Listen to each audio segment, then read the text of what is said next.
Parfait. Donc, je pense qu'on va essayer de démarrer avec les bases.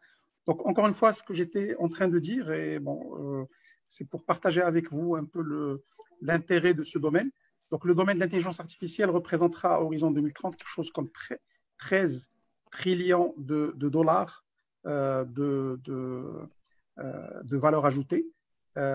باش نقارنوا هذا الشيء مع المغرب كمثال المغرب le PIB national ديال المغرب c'est autour de 100 milliards de dollars de PIB. Donc, l'intelligence artificielle représentera quelque chose comme 13 milliards, 13 trillions de dollars de valeur ajoutée. Et c'est un peu plus que le PIB, par exemple, de la Chine. C'est un peu moins que le PIB des États-Unis.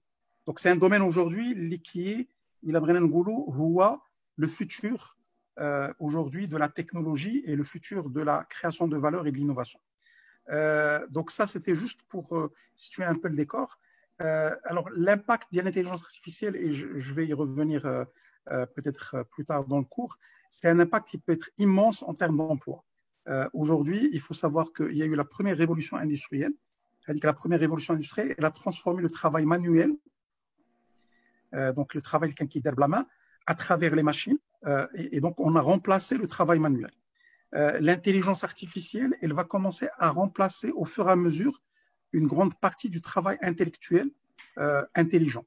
Donc, on a commencé par des tâches répétitives et au fur et à mesure, on est en train de monter dans les gammes. Donc, on a commencé par de la cognition simple ou de l'intelligence simple, genre conduire une voiture, faire des tâches répétitives, etc., détecter des images, et on commence à aller encore plus loin dans la capacité des algorithmes en termes de reconnaissance. Juste pour donner un exemple dans le contexte actuel, il y a aujourd'hui des chercheurs, notamment des chercheurs marocains, qui travaillent sur la détection du Covid-19 en utilisant de l'intelligence artificielle et du machine learning. Donc ça, c'est juste pour vous donner en fait aujourd'hui le niveau auquel on est arrivé. Bon, bien sûr, tout ça n'a été possible qu'à travers une certaine évolution. Le domaine de l'intelligence artificielle existe depuis plus de 60 ou 70 ans. Donc ça a commencé dans les années 40 par von Neumann, qui était un des premiers inventeurs de l'informatique moderne. Et ça a continué avec un certain nombre d'acteurs dans les années 50, donc notamment des gens comme McCarthy ou des gens comme d'autres. Les gens, en fait, il y avait un objectif global qui était d'avoir ou de ressembler, d'essayer de ressembler au maximum à l'intelligence humaine. Dans cette discipline, il y avait plusieurs sous-disciplines. Donc, je vais peut-être partager avec vous une présentation dans laquelle il y a juste quelques définitions. Ça va vous permettre d'avoir une idée globale de ce qu'est le domaine de l'intelligence artificielle. Déjà, une sorte de les grandes lignes des notions principales relatives à ce domaine. Alors, je vais essayer de partager le document.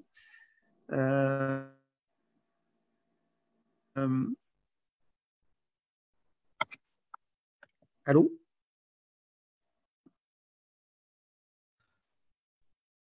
Oui, c'est Zoé, on arrive à voir votre écran. Allô? Oui, oui. Très, très bien. Donc, très bien.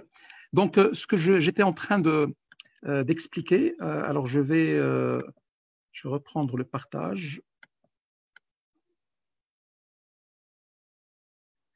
Alors, mettre le partage en pause, arrêter.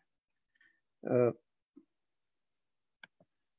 donc je vais juste partager avec vous une autre présentation rapidement qui va vous permettre déjà de comprendre un peu les grandes notions. Donc, encore une fois, on part du fait que la majorité ne sont pas des informaticiens.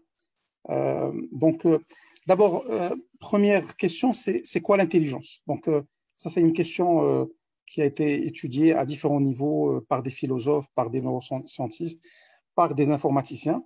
Et l'idée, rapidement, donc, pour vous expliquer un peu, l'intelligence, c'est trois grandes disciplines ou trois grandes capacités.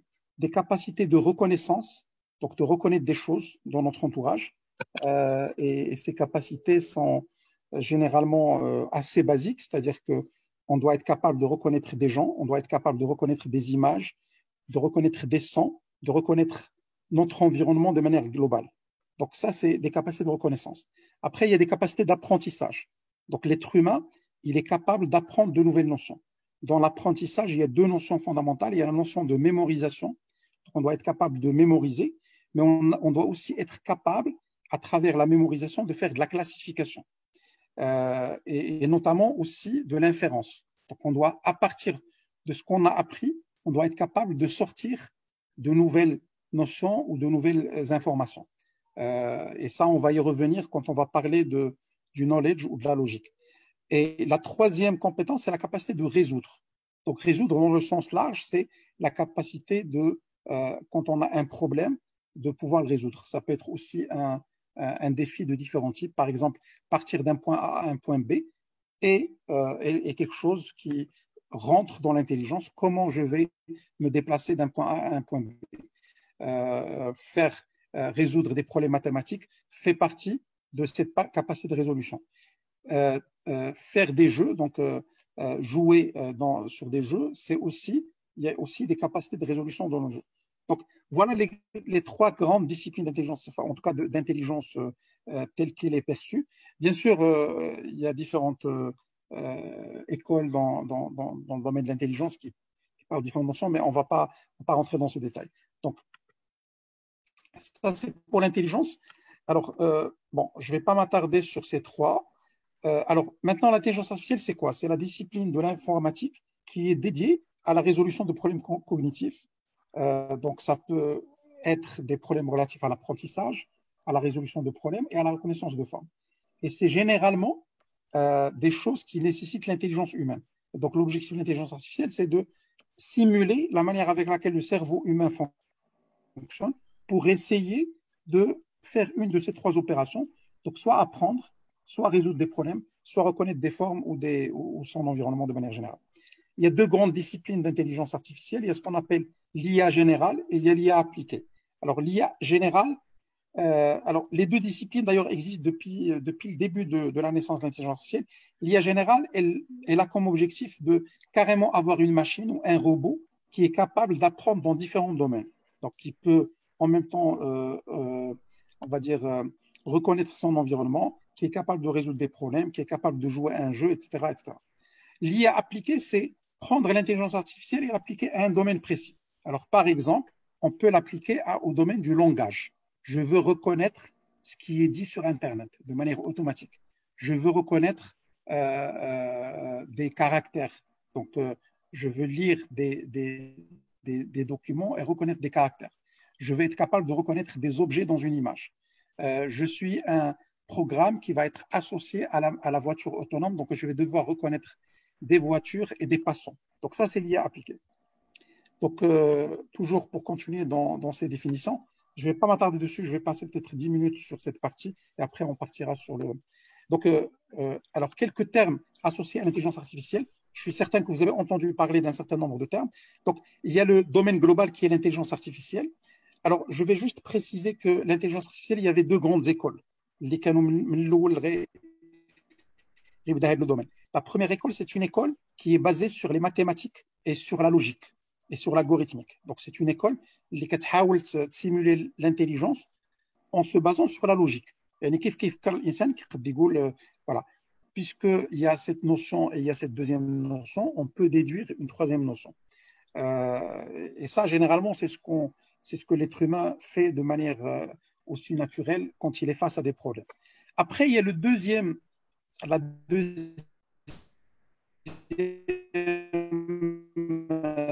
on va dire école, construire l'intelligence basée sur la logique ou les mathématiques ou les algorithmes, mais on va la baser sur la probabilité et des statistiques.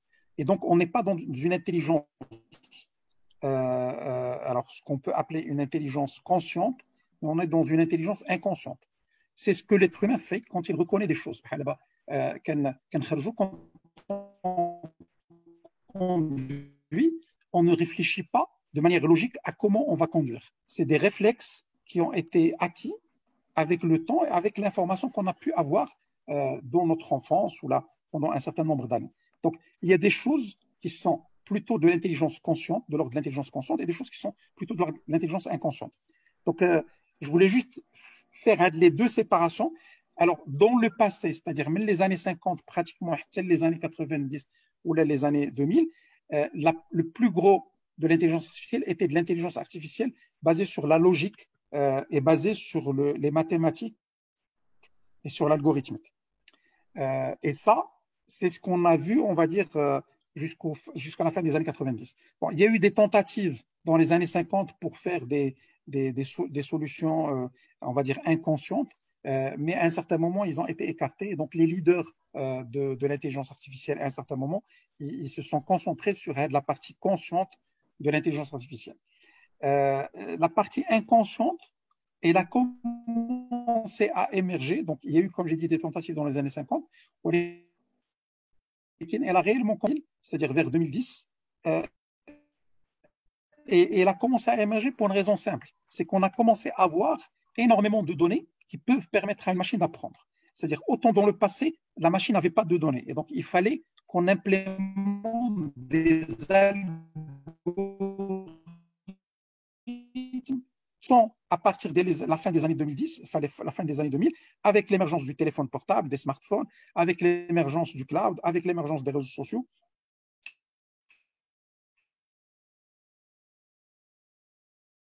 On a commencé à donner, ils peuvent nous permettre de manière inconsciente à faire apprendre des choses à l'être humain.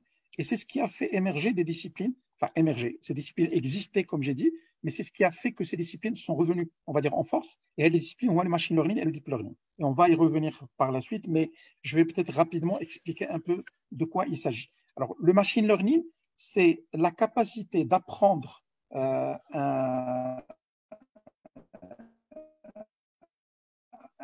sans la programmer explicitement pour le faire.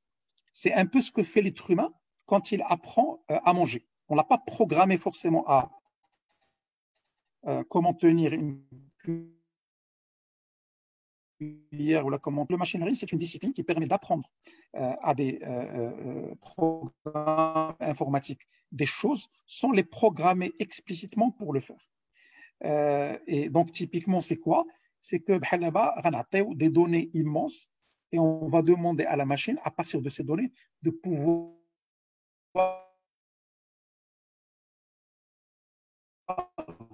reconnaître. Ça aussi, ça rentre dans les limites aussi de l'intelligence artificielle. C'est qu'on prend l'exemple de le chat et on dit qu'aujourd'hui, pour qu'un algorithme d'intelligence artificielle reconnaisse un chat, il lui faut quelques centaines de milliers de photos de chats pour arriver à reconnaître un chat avec une probabilité de 95%. Donc, il suffit un algorithme d'avoir un nombre important d'images d'un objet ou d'un animal ou d'un truc pour pouvoir le reconnaître avec un niveau de probabilité assez important. Donc là, j'ai parlé de 95%. Maintenant, on oppose à ça un bébé ديال عامين غتوري له un chat une fois ou les deux fois, il va pouvoir le reconnaître un chat avec une probabilité de 100%. Donc ça vous montre aussi les limites de ces disciplines qui permettent de faire de l'apprentissage basé sur la donnée. Donc voilà, machine learning, ça j'ai expliqué.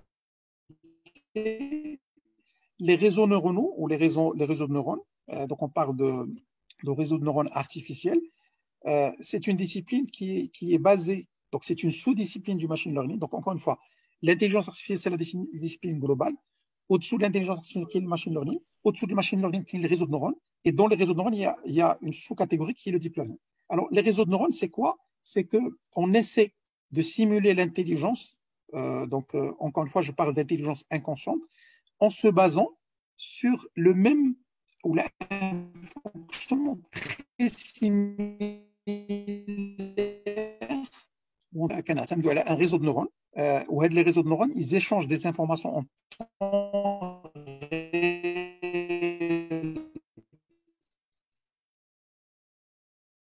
binatoum et c'est d'aboutir à des résultats. Voilà. Donc le deep learning, c'est encore une fois, c'est des réseaux de neurones, ou là, c'est de l'apprentissage basé sur des réseaux de neurones profonds. Donc, c'est-à-dire qu'on est sur une multitude de réseaux de neurones qui vont nous permettre justement d'obtenir un résultat. Alors, c'est quoi les résultats dont on parle? Dans le machine learning, dans le deep learning, il y a généralement deux grandes disciplines.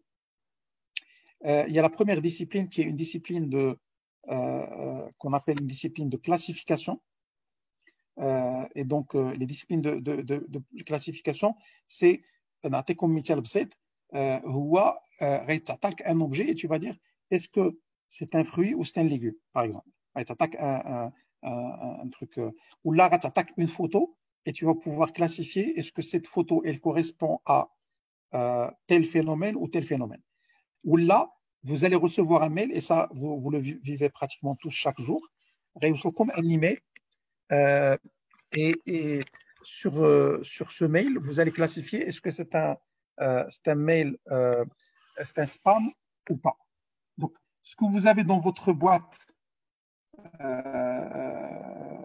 mail, le système qui permet de filtrer les emails et d'envoyer certains emails en spam et d'autres les laisser dans votre boîte de réception, c'est typiquement un système basé sur du machine learning qui fait de la classification.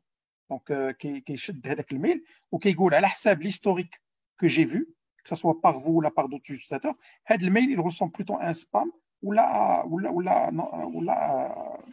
un spam. Donc voilà, le principe de classification. Le deuxième principe qui est utilisé, c'est le principe de prévision. Et donc, dans la classification, on est dans une logique discrète, c'est-à-dire qu'on va classifier entre un nombre fini d'éléments. Dans la prévision, la prédiction, on est plutôt dans une logique où on va pouvoir prendre à partir d'un certain nombre de points donnés ou d'informations données, on va prédire une valeur qui n'est pas connue. Alors, exemple, par exemple, ça c'est un exemple très simple. On a des valeurs, le prix d'un appartement, soit en location ou en achat, en fonction des mètres carrés. C'est-à-dire, on a une sorte de courbe avec en horizontal les mètres carrés et en vertical les prix. Et on n'a qu'une vingtaine ou une trentaine de valeurs. Et on veut prédire quel est le prix par rapport à une superficie donnée, quel est le prix prévisionnel d'un appartement. Donc ça, c'est de la prédiction. Donc typiquement, on utilise des algorithmes pour ceux qui connaissent les domaines économiques, on utilise ce qu'on appelle la régression.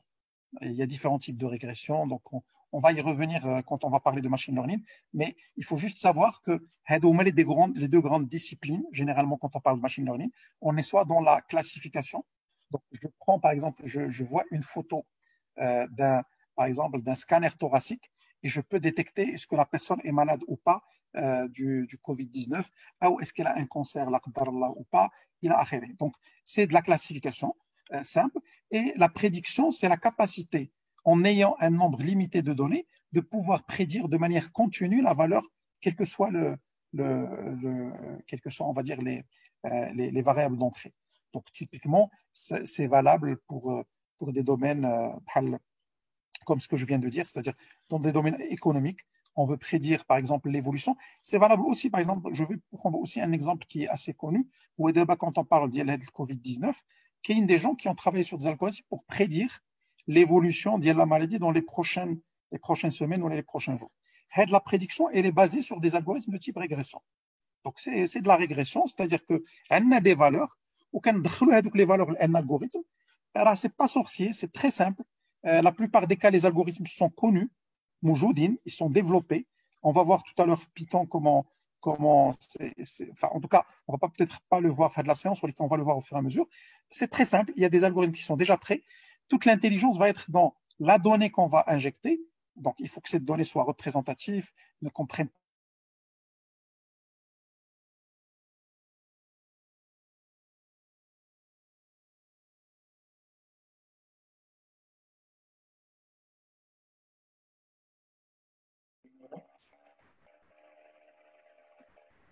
pas de biais dans le paramètre. Donc, de prédiction, il y a le nombre de cas. Bon, il y a eu dernièrement une étude qui est sortie de Singapour, qui est basée sur un modèle qui s'appelle le modèle SIR. C'est exactement de la régression. Donc, c'est une régression simple, basé sur une courbe particulière. Donc, on fait une prédiction sur la base d'une gaussienne et on essaie de prédire l'évolution dans les prochains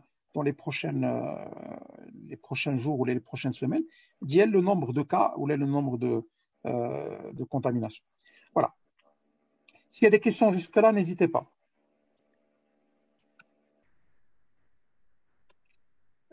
Donc, je vais revenir par la suite au deep learning, etc. Est-ce qu'il y a des questions?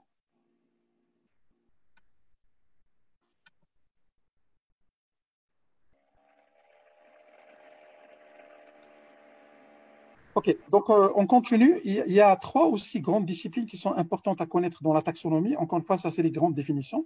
Il y a une discipline qu'on appelle computer vision, c'est l'application des algorithmes d'intelligence artificielle à tout le domaine de la vision, donc du traitement d'images, de vidéos, etc. Et ça, donc, allô? Allô? On vous écoute, monsieur. Donc, je disais que la discipline liée à l'application de l'intelligence artificielle à la vision. Donc, il y a plusieurs types de sous-disciplines. Il y a la reconnaissance d'images, la reconnaissance d'objets, la reconnaissance de visages, tout ce qui est relatif à la reconnaissance de mouvements dans des vidéos. Il y a aussi tout ce qui est relatif à la reconnaissance optique de caractères. Donc, quand on a un document qui est scanné, comment on arrive à retrouver les textes, qu'ils soient manuscrits ou pas. Donc, c'est des domaines qui sont relatifs au computer vision. Il y a une deuxième discipline qui est la partie voice mining, ou la voice recognition, c'est toutes les disciplines qui permettent de reconnaître donc de reconnaître de la parole. Donc, ça peut être utilisé dans différents cas. Ça peut être soit reconnaître ce que les gens disent, donc c'est la reconnaissance vocale, comme ce que vous voyez dans Google Voice ou là dans Siri, par exemple, pour iPhone. Mais il y a aussi l'authentification vocale. Donc, je veux authentifier quelqu'un sur la base de la voix. Donc, c'est de nouveaux algorithmes aussi qui commencent à se faire. Et il y a aussi la discipline du text mining. Et donc là, on est plus sur le langage.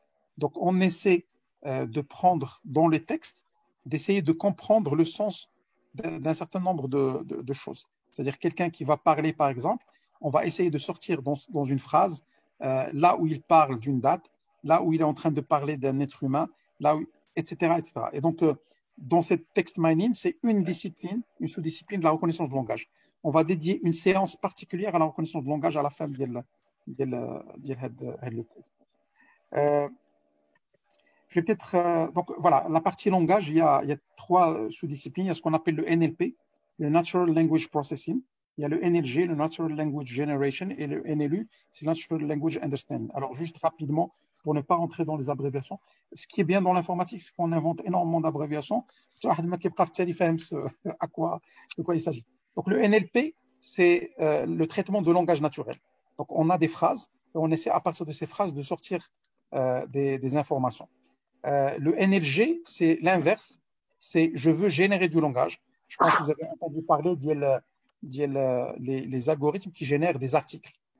Donc, aujourd'hui, on a par exemple le New York Times, un journaliste qui est un robot qui, en scannant des milliers et des milliers d'articles, il va pouvoir générer un article de manière automatique relatif à une news ou à une information donnée. Et le NLU, c'est vraiment rentrer dans le détail du langage et d'essayer de comprendre le fond de ce que la personne cherche à faire. Donc, dans le NLU, il y a des disciplines, le sentiment analysis, l'analyse de sentiments dans le texte. Est-ce que la personne est en train d'exprimer un sentiment positif ou négatif, etc. Je pense que c'est terminé pour les définitions. Je ne vais pas parler de tendance, je pense que ce n'est pas l'objet aujourd'hui. Donc, je vais revenir maintenant à la partie un peu plus, on va dire, technique. Donc, je vais arrêter le partage et je vais partager avec vous la partie.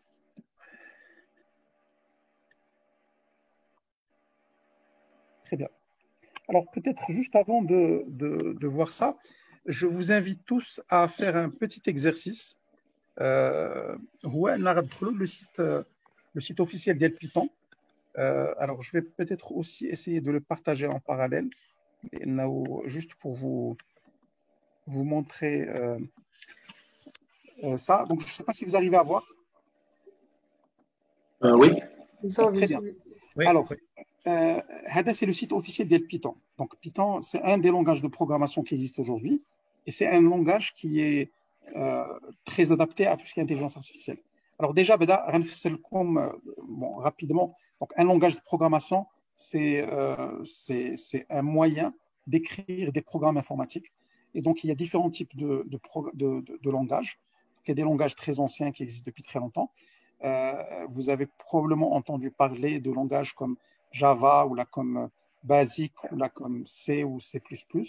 Et donc, c'est des langages qui existent depuis pas mal de temps. Et de plus en plus, on a de nouveaux langages qui se créent. Un langage, c'est une façon, il a un simple de représenter un algorithme. À la base, quand on a le langage, c'est un algorithme. Un algorithme, c'est quelque chose qui est capable de calculer quelque chose ou de résoudre quelque chose. Et donc, le langage, il ne fait que traduire avec l'algorithme en des instructions, donc des listes de lignes. Et chaque ligne, c'est une instruction, c'est une façon de dire quelque chose. Donc, moi, ce que je vous propose, si vous pouvez en parallèle, parce que ça va être utile, que ce soit pour la fin de séance ou pour les séances prochaines, que tout le monde rentre sur le site, qu'il download le logiciel. Donc, sur le lien download, vous allez, si vous êtes sur Windows, donc vous allez sélectionner Windows et vous pouvez télécharger la dernière version de Python, donc en cliquant sur le bouton correspondant. Et voilà, donc ça va installer l'interpréteur Python, donc l'outil qui permet de exécuter des programmes et de les interpréter. Et ça va installer ce qu'on appelle l'IDE, qui est l'environnement de développement, qui est un outil simple qui permet de visualiser de manière très facile un programme Python. Donc voilà, ça c'est la première chose que je vous demande. Et ce qui est aussi intéressant, c'est que dès que vous êtes dans la première page du site, vous allez déjà commencer à voir des programmes simples qui sont écrits en Python. Alors Python, les deux caractéristiques qui sont importantes de Python. Python, c'est un langage qui est très proche de l'anglais. Donc quand vous allez voir un programme, c'est très facile de comprendre ce que le programme fait. Donc, c'est la première chose. Et la deuxième chose, c'est que c'est un langage qui sait très, très bien manipuler, ou de manière facile, manipuler des données. Et donc, il est très adapté à la manipulation facile de données. Voilà, ça, c'est les deux caractéristiques de ce langage. Alors, juste encore une fois, vous allez voir, par exemple, la première page, un programme simple qui permet de calculer les premiers chiffres d'une suite célèbre qui s'appelle la suite de Fibonacci. Alors, la suite de Fibonacci, c'est une suite connue et qui permet en fait notamment, c'est la suite qui permet de générer ce qu'on appelle le nombre d'or, qui est utilisé énormément dans tout ce qui est esthétique, dans l'architecture, notamment aussi dans la musique, dans les dessins, etc. Et donc, voilà, ça, c'est un exemple simple. C'est une suite qui permet en fait, chaque élément de la suite, c'est la somme des éléments précédents. Donc, par exemple, 0 plus 1 égale à 1, 1 plus 1 égale à 2, 1 plus 2 égale à 3, 2 plus 3 égale à 5, 3 plus 5 égale à 8, etc. Et donc, c'est un programme simple qui permet de le faire. Alors, juste pour expliquer de manière, encore une fois, très basique, ce n'est pas l'objet, on ne va pas tout de suite rentrer dans le détail. Dans un programme, on définit généralement des fonctions.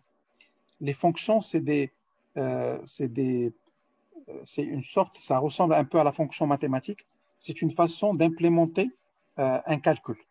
Et donc, là, on définit une fonction qui s'appelle Fib de n, Fibonacci de n, et cette fonction, elle va permettre de calculer, si on lui donne un chiffre, elle va nous permettre de calculer l'ensemble des chiffres de Fibonacci jusqu'à n. Donc, c'est simple, on définit des variables. Alors, dans chaque fonction, il y a des variables. Les variables, c'est des valeurs qui vont changer. C'est comme dans les mathématiques. Donc, voilà, donc par exemple A et B. On fait ce qu'on appelle une boucle. Donc, dans un programme, il y a ce qu'on appelle des boucles. Les boucles, c'est on essaie de faire quelque chose jusqu'à la réalisation d'une certaine condition. Donc là, par exemple, on fait une boucle jusqu'à ce que tant que A inférieur à n, donc inférieur à la valeur qui a été donnée, on va faire le calcul d'IL, la somme de A plus B et on va imprimer. Donc, print, ça veut dire qu'on va imprimer de la valeur. Bon, il y a des choses qui sont encore plus simples. Là, c'est comment on définit une liste. Bon, encore une fois, je vous laisse le soin de regarder. Là, c'est des calculs simples. Donc, je rentre dans l'interpréteur de Python. Je peux faire des calculs très simples, des divisions, des multiplications. Donc, c'est comme si je suis sur Excel. Il y a aussi la possibilité de faire un échange. Donc, ça, c'est un programme qui va demander à la personne « What is your name ?» La personne va répondre et il va lui dire « Hi ». Donc, il va lui dire bonjour, monsieur Fan. Donc, ça, c'est un exemple de programme qui fait ça. Alors, ce qui est intéressant aussi, c'est que vous pouvez directement rentrer à l'interpréteur, directement faites le Canada, donc d'autres lots, et vous allez pouvoir en ligne exécuter des programmes. Donc là, par exemple, je vais rentrer, je vais faire quelques petites opérations simples. Alors, je ne sais pas si il m'a donné la main. Donc là, il est en train de lancer. Je ne sais pas si vous arrivez à voir ou pas. Oui, oui. Donc, par exemple, je peux faire un calcul de 1 sur 23. Il me fait le calcul. Je peux faire un print. Donc, par exemple, je vais dire bonjour.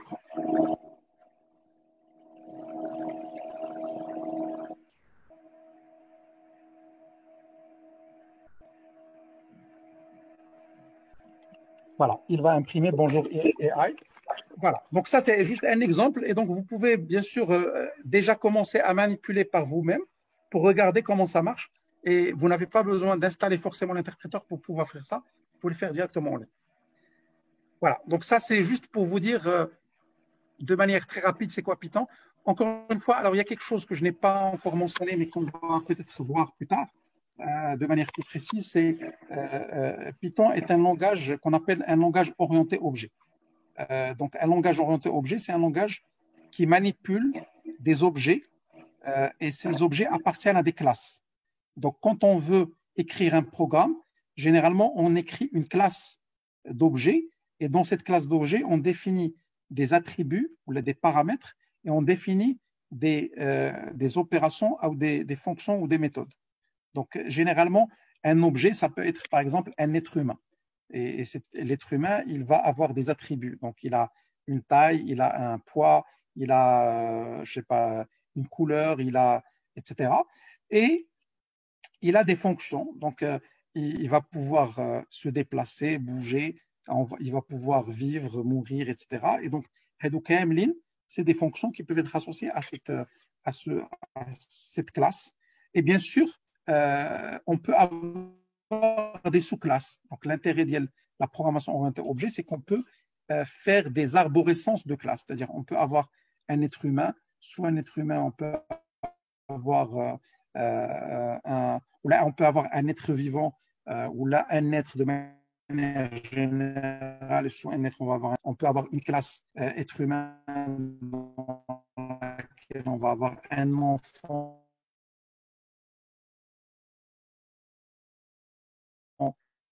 un adulte, on peut avoir un homme et une femme qui ont été développés dans la classe supérieure, dans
Zoé, je pense qu'il y a un problème de son. Oui, Vous arrivez à m'entendre? Allô? là maintenant c'est bon. Ok, pardon. Donc, Oui, monsieur, maintenant c'est bon. désolé, il y a eu une coupure, je pense, lundi sur le réseau. Donc, alors, on va passer maintenant à la partie, on va dire un peu plus le cours. Donc, juste encore une fois, je rappelle que ce cours s'articule autour de l'intelligence artificielle avec Python. Donc, c'est un cours qui va expliquer un certain nombre de notions pratiques sur l'intelligence artificielle. Et on va essayer à chaque fois de réaliser les notions en utilisant de la programmation Python. Donc, ça, c'est la première des choses. La deuxième chose, c'est que donc, comme j'ai dit tout à l'heure, c'est un cours qui est à base d'un cours de Harvard. Et donc, je vais partager avec vous au fur et à mesure les différents programmes et les différents supports, ce qui va permettre au fur et à mesure de suivre les différents programmes. Donc, je vais partager avec vous au fur et à mesure les codes des différents programmes, etc. Donc, ce cours va s'articuler autour de, on va dire, 7 séances. Allô? Donc, la première séance, on va voir les problèmes de type, des résolutions de problèmes de type search. On va expliquer tout à l'heure c'est quoi les problèmes de type search, mais c'est un certain nombre de problèmes qui sont notamment utilisés soit dans la navigation, dans les jeux, et c'est utilisé aussi dans les résolutions de problèmes de manière générale. Tous les problèmes qui peuvent se rapporter à la théorie des graphes ou à l'optimisation, ils peuvent être, à la théorie des graphes principalement ou à l'analyse combinatoire, ils peuvent être modélisés sous forme de problèmes de search. La deuxième la deuxième séance,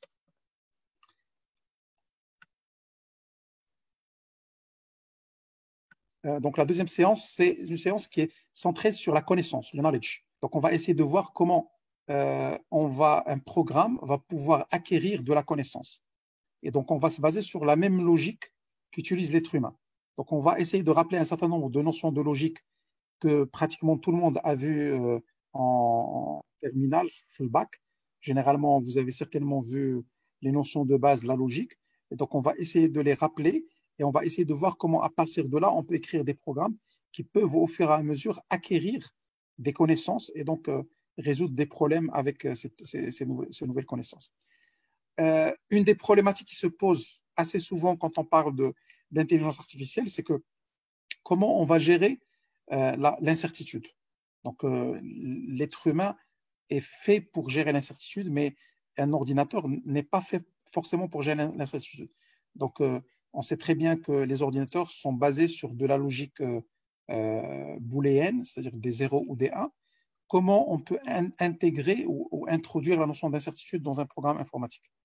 Il y a la notion d'optimisation, donc là, c'est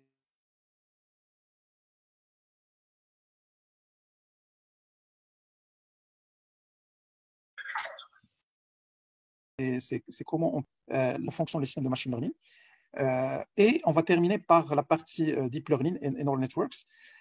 Comme dernière partie, on va dire, du socle de base de l'intelligence artificielle, pour terminer sur la partie langage, où on va essayer de voir comment on peut appliquer l'ensemble des notions qu'on a vues dans l'apprentissage de langage. Comment, en fait, un ordinateur va essayer de comprendre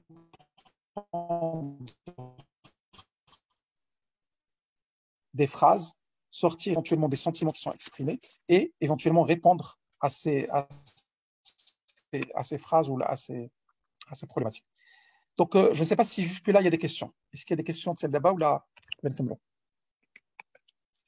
Non, c'est bon, monsieur, c'est bon.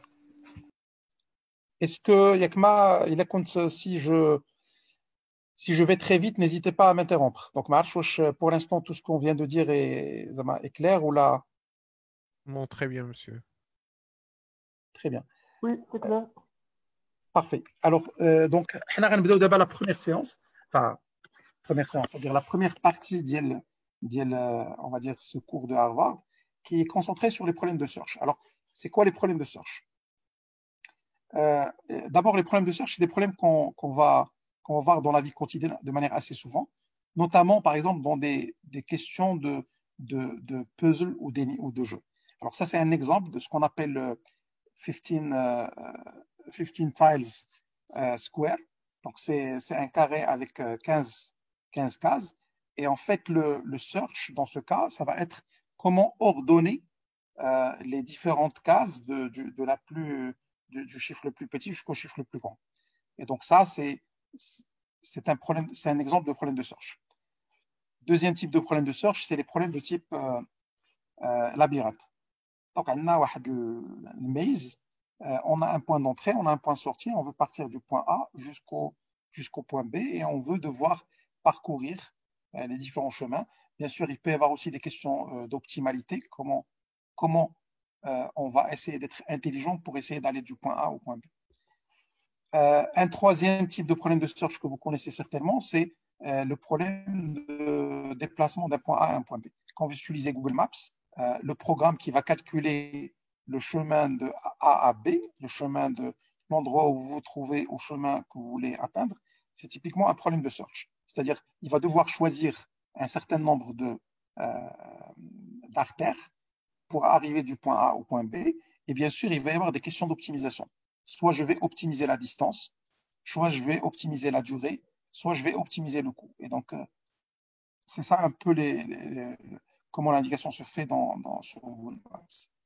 Encore une fois, ça vous paraît peut-être évident, mais Google Maps, il utilise un certain nombre de logiques algorithmiques intelligentes pour pouvoir vous donner le meilleur schéma entre un point A et un point B.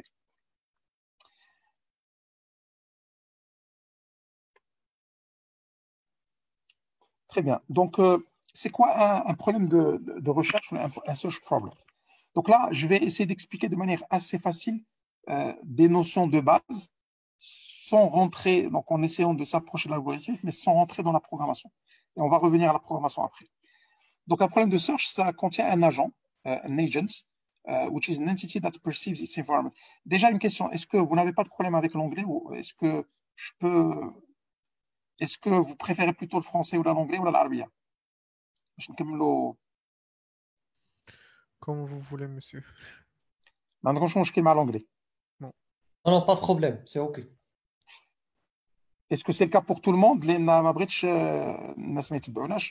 Si c'est le cas pour tout le monde, je continue en anglais. Alors, pourquoi je préfère l'anglais? En toute sincérité, c'est la langue aujourd'hui.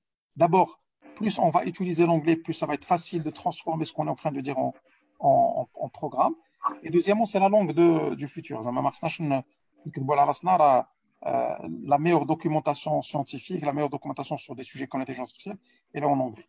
D'ailleurs, les meilleurs cours que vous pouvez trouver dans la place, c'est des cours qui sont faits en anglais.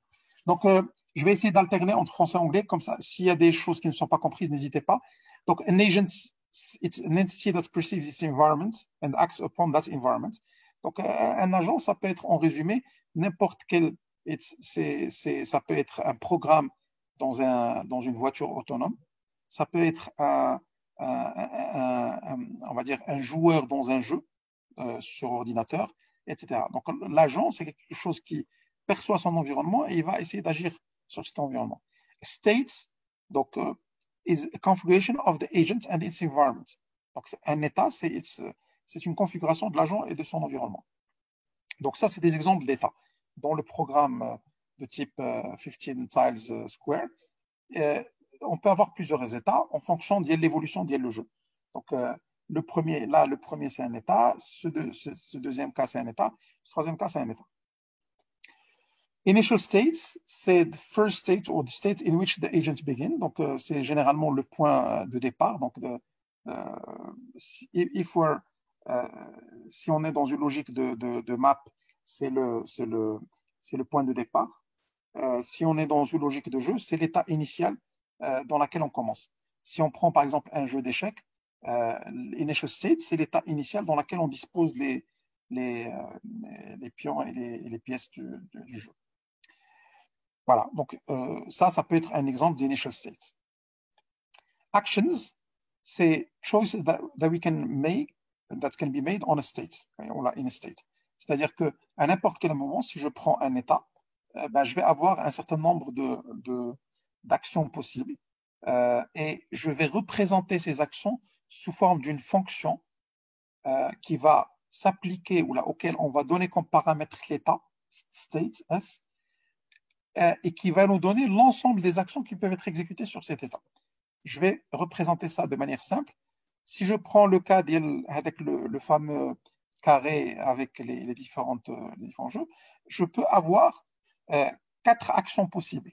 Soit je vais tirer les tiles vers la droite, la gauche, le haut ou le bas. Bon, bien sûr, toutes ces actions ne sont pas possibles à n'importe quel moment. Si je suis à la bordure le carré, je vais pouvoir probablement que faire à droite ou à gauche. Je ne vais pas pouvoir faire tout l'ensemble des actions. Alors, a transition model is a description of what state results from performing any applicable action in any state. Donc, en résumé, c'est la description du passage d'un état en appliquant une action possible, cet état. Donc, c'est une sorte de transition entre un état et un deuxième état.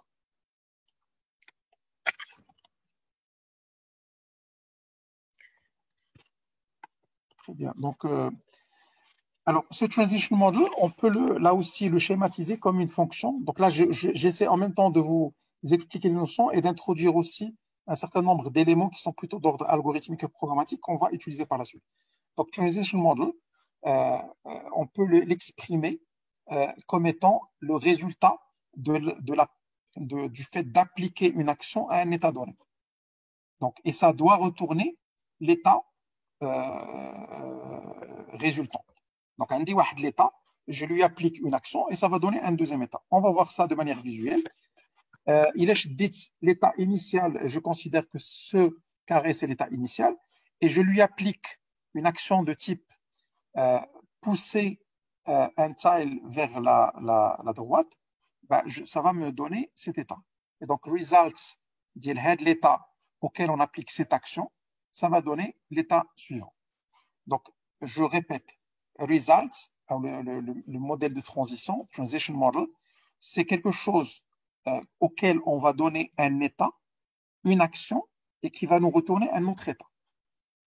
Ça, c'est un deuxième exemple en bas. Donc, on va prendre la même chose, un état, je vais lui appliquer une action, et ça va me donner un deuxième état. Et donc, le transition model, c'est le résultat. Donc, ça va nous retourner l'état après application d'une action à un état initial.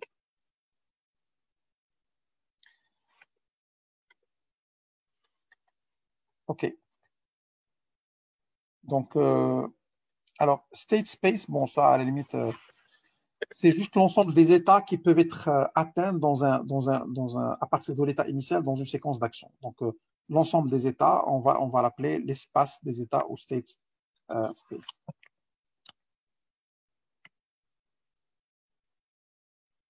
Donc, ça, c'est un exemple de représentation de cet espace d'état. Donc, on a un état initial. De cet état initial, on peut partir vers 2 états possibles. Tout à l'heure, c'est ce qu'on venait de dire. Soit je vais tirer le carré qui est en bas. Donc, celui-là, je vais le tirer vers la droite. Ou là, je vais prendre le carré qui est en haut ici et je vais le tirer vers le bas. Et donc, j'ai 2 options possibles. Bien sûr, je peux soit aller ou revenir vers l'état initial. Et à partir de ces 2 états, je peux avoir encore 2 étapes possibles. Et à chaque étape, je vais avoir 2 étapes possibles et je vais avoir des transitions entre ces états, ce qui va former une sorte d'arborescence d'états qui représente l'espace des états ou de space states. Alors, juste une petite parenthèse, est-ce que ça ne vous inspire pas quelque chose de la représentation? Ça ressemble à quelque chose. Et en fait, je vais peut-être ça peut être représenté comme étant un graphe.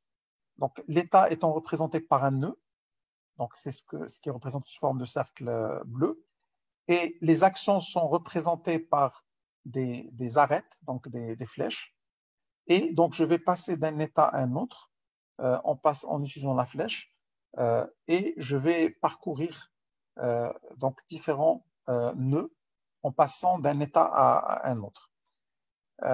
Donc, finalement, le problème dont on vient de parler, ça se résume à un problème quelque part de graphe.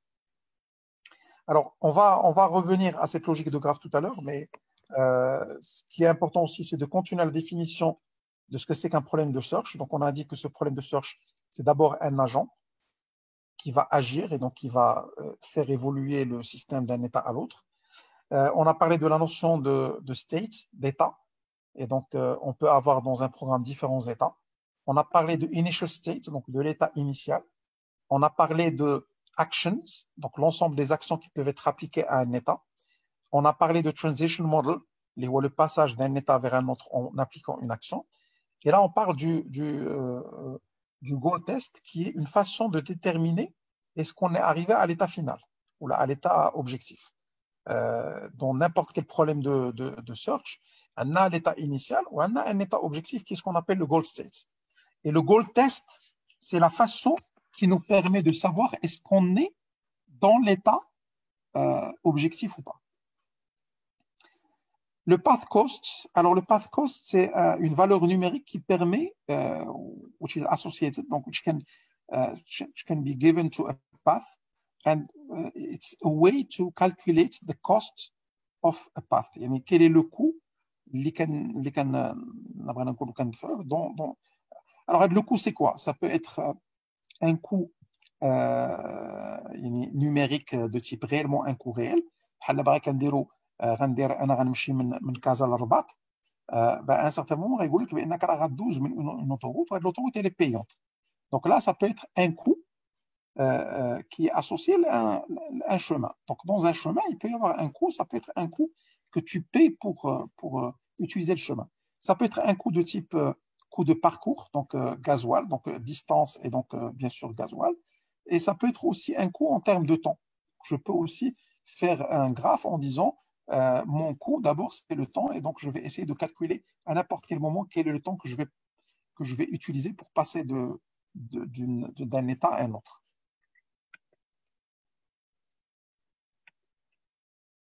Très bien. Donc là, pour représenter la notion de coût, donc on revient à la logique de graphe.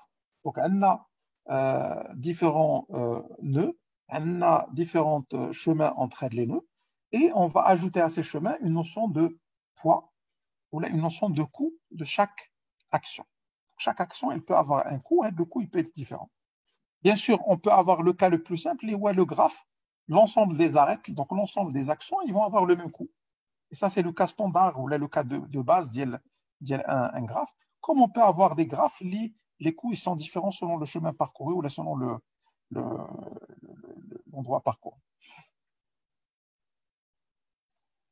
Donc, on va maintenant essayer de modéliser le problème de search. On va essayer de le modéliser sous forme d'algorithme. Donc, on va essayer de le représenter sous forme d'algorithme. Donc, juste un rappel.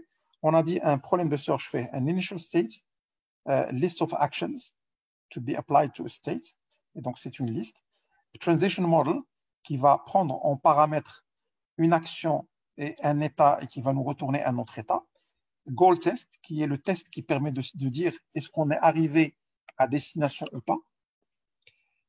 Et un coût du chemin parcouru, et donc c'est une fonction qui permet de nous dire quel est le coût qu'on a encouru dans un chemin. Je ne sais pas si vous me suivez jusqu'à là. Est-ce qu'il n'y a pas de souci pour...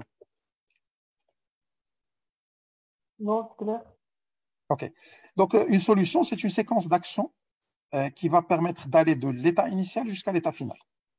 C'est ça, une solution à un problème de search. Alors, les problèmes de search,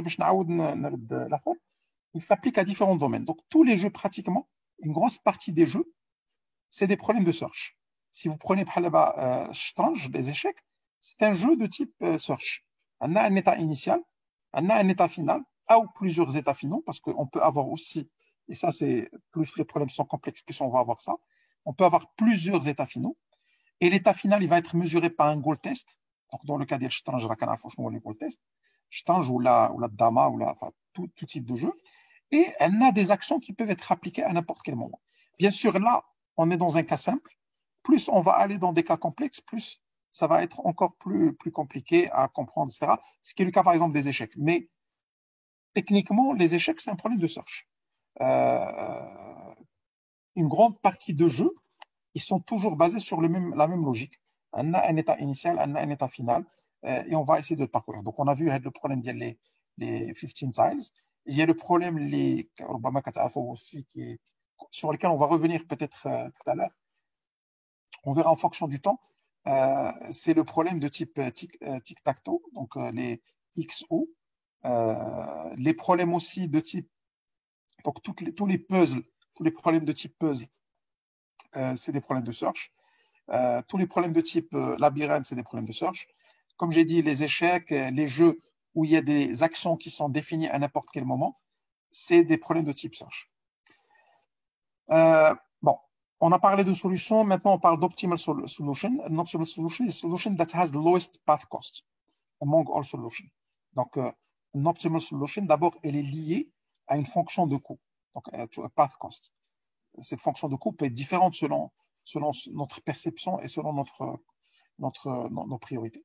Et donc, une solution optimale, c'est une solution qui permet de trouver, c'est une solution dans l'ensemble des solutions, mais qui permet de trouver le chemin le plus, alors je ne vais pas dire le plus court, mais le moins coûteux. Le plus court est un type de fonction de coût. Ça peut être la distance.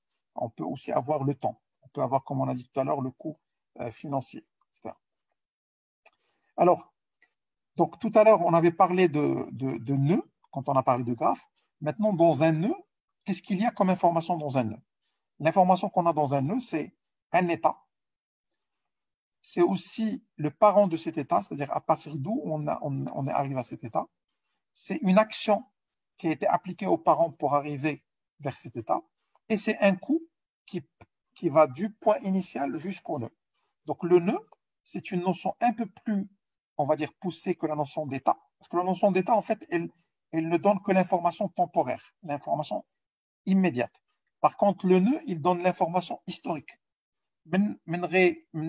Jusqu'au moment où on est arrivé à l'état actuel. Et donc, la notion de nœud, c'est une notion qui est une sorte de structure de données qui va en même temps avoir l'information de l'état, l'information du parent, de l'action et du path cost. Pardon. Donc, on va essayer de définir une sorte d'algorithme simple qui permet de nous dire comment fonctionne, quelle est l'approche dans un problème de search. Encore une fois, c'est une façon de transformer ce qu'on vient de dire en algorithme. Maintenant, il peut y avoir d'autres façons. Alors, la façon Hadi, qu'est-ce qu'elle dit?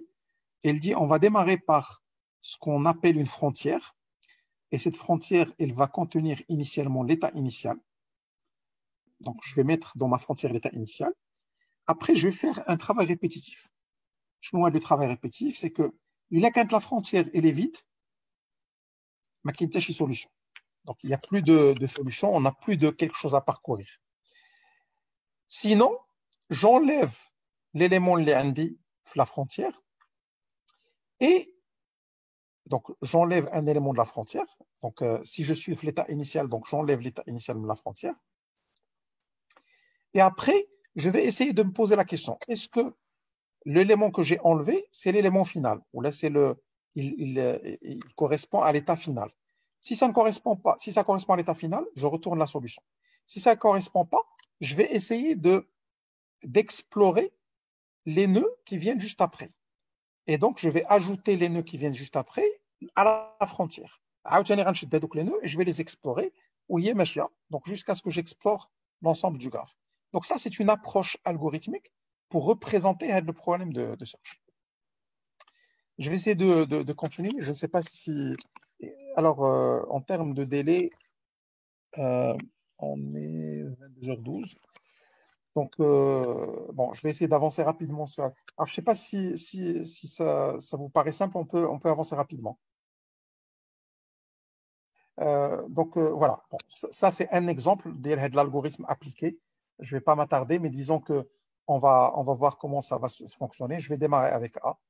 Je la mets dans la frontière. Je vérifie est-ce que la frontière est empty, elle n'est pas vide. Kenzoul am la frontière. Wesh A, c'est l'état final? Non. J'expande A après A, j'ai B. Donc, je mets B dans la frontière. Puis, je fais le même exercice. Donc, je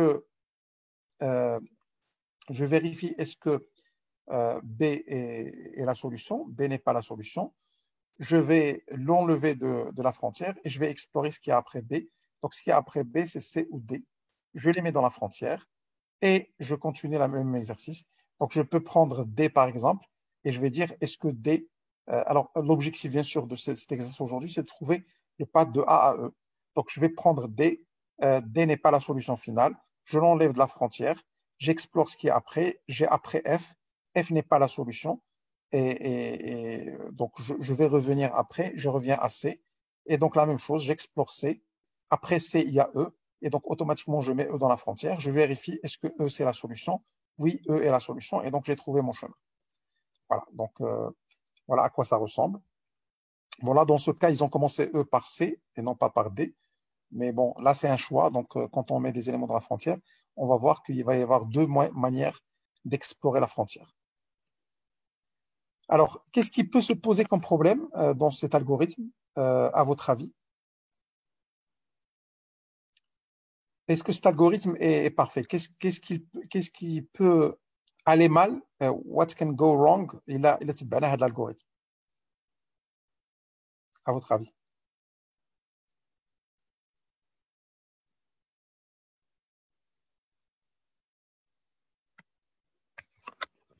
Je pense qu'on peut prendre des choix coûteux. Oui.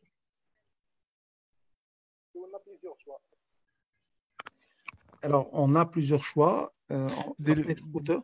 Perdre du temps. Perdre du temps. Oui. Alors, il y a un truc beaucoup plus grave que la perte du temps et que la question de choix. La répétition, boucle fermée. Voilà. Bah, c'est exactement ça. On peut être dans une boucle fermée. Je vais vous donner un exemple. Bah, si par exemple, on a une flèche dans les deux sens de A à B, je peux revenir le problème ديال قبيله اللي هضرنا عليه ديال البروبليم ديال 15 tiles. نقد نحرك لا كاز اليمين ومورا نقدر نردها لليسار. الا بقيت كنحرك اليمين ولا اليسار نقدر ندخل في une boucle infinie وما عمري ما نخرج. Et donc la même chose هنا, si j'ai une boucle de ce type, نقدر ندخل A, ندوز ل B, موراها من B عندي A و C و D, نقدر نرجع ل A ونبقى كندور. Donc ça pose un problème. Donc on va essayer de réviser l'algorithme en disant, donc toujours je démarre par la frontière. Maintenant, je vais ajouter une autre information qui s'appelle explored set, c'est-à-dire l'ensemble des éléments déjà explorés. علاش باش ما نعاودش نرجع لشي حاجه اللي déjà شفتها. Et donc au départ, l'explored set il est vide. Donc je refais l'algorithme, je refais la boucle. Dans ma boucle, je vérifie est-ce que la frontière est vide, is empty, then no solution. I remove a node from a frontier. If node contains goal state, I return a solution. I add the node to the explorer set. Donc, c'est ça l'information que j'ajoute. À chaque fois que je explore un nœud, je le mets dans cet ensemble. Et après, je vais expander le node, mais si ce node n'a pas été déjà dans la frontière ou là dans l'explorer set. Et donc là, je ne peux plus revenir en arrière. Donc, même si j'avance, je ne vais pas revenir à un état que j'ai déjà exploré parce que je considère qu'il a déjà été exploré. Et donc, voilà une sorte d'approche révisée. Alors, maintenant, tout à l'heure, j'ai posé la question. Qu'est-ce que je vous ai dit? Je vous ai dit tout à l'heure, quand on a fait l'algorithme, qu'on a la possibilité, quand on avait C et D, on avait la possibilité de passer soit par C, soit par D. C ou D بجوجهم. J'ai fait l'exercice en disant je vais passer par D ou موراها F وعاد غنرجع. هما داروا l'exercice et ils sont passés directement par C. Alors, هنا كاين deux notions باش كنديروا un problème de search. Et là, encore une fois, c'est des notions probablement qui sont assez évidentes. C'est la notion de stack ou de pile et la notion de file. Stack or pile, هما des notions de base dans les jeux qui sont utilisés.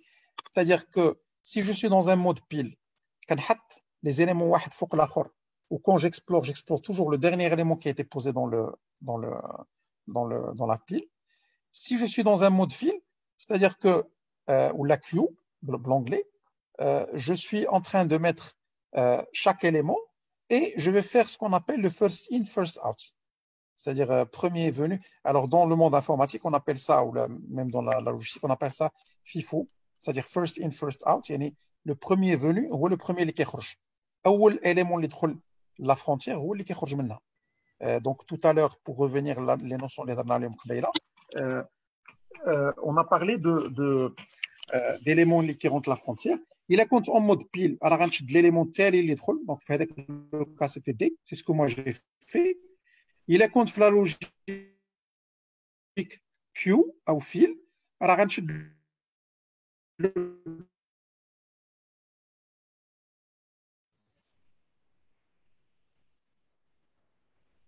premier élément. Donc voilà, c'est l'IFO. Et il y a la notion de Q, il y a first in, first out. Donc on va juste dire. Donc on dit A, je l'ai exploré, je le mets dans Explore Set. غنقول من A شنو عندي يمكن لي ندير يمكن لي نمشي ل B. انا حطيت B في la frontière. Je vais explorer B, donc je le mets dans Explore Set. Après B, j'ai les deux options, les هما C et D, حطيتهم C et D. Et après, je vais mettre D dans l'Explore Set parce que je suis en mode stack, c'est-à-dire en mode pile. Donc, on va l'élément, le dernier élément que j'ai inséré. Donc, j'ai inséré D comme dernier élément, ou les B. Donc, on va D. Mort D qui est F. F n'est pas la solution. Mort F n'est pas la solution. Donc, on va F. On va l'Explore Set. On va le C. Et donc, je vais mettre C dans l'Explore Set. Et après C, j'ai E. Et donc, je mets E dans la frontière. Et par la suite, je passe à E qui est la solution. Donc, quand je vérifie, c'est E la solution. Et donc, j'ai trouvé mon chemin de A à E. Je ne sais pas si jusqu'à là c'est bon. Donc là, on va parler de 3 ou 4 grands types d'algorithmes de search. Les rébinons comme la différence fondamentale. Les مهمة اللي غنشوفوا هنا كيفاش غنعلموا l'algorithme ديالنا باش يكون أكثر ذكاء شوية بشوية. يعني غنشوفوا شنو هما les approches les possibles. غنشوفوا إلا كانوا l'approche sont équivalentes ومن بعد غنحاولوا نطوروا l'approche ديالنا. Et c'est là où on va commencer à voir comment l'être humain, comment on peut simuler l'intelligence de l'être humain dans un algorithme. L'algorithme, par défaut, il est bête. C'est-à-dire, un problème de search, il va explorer les étapes possibles.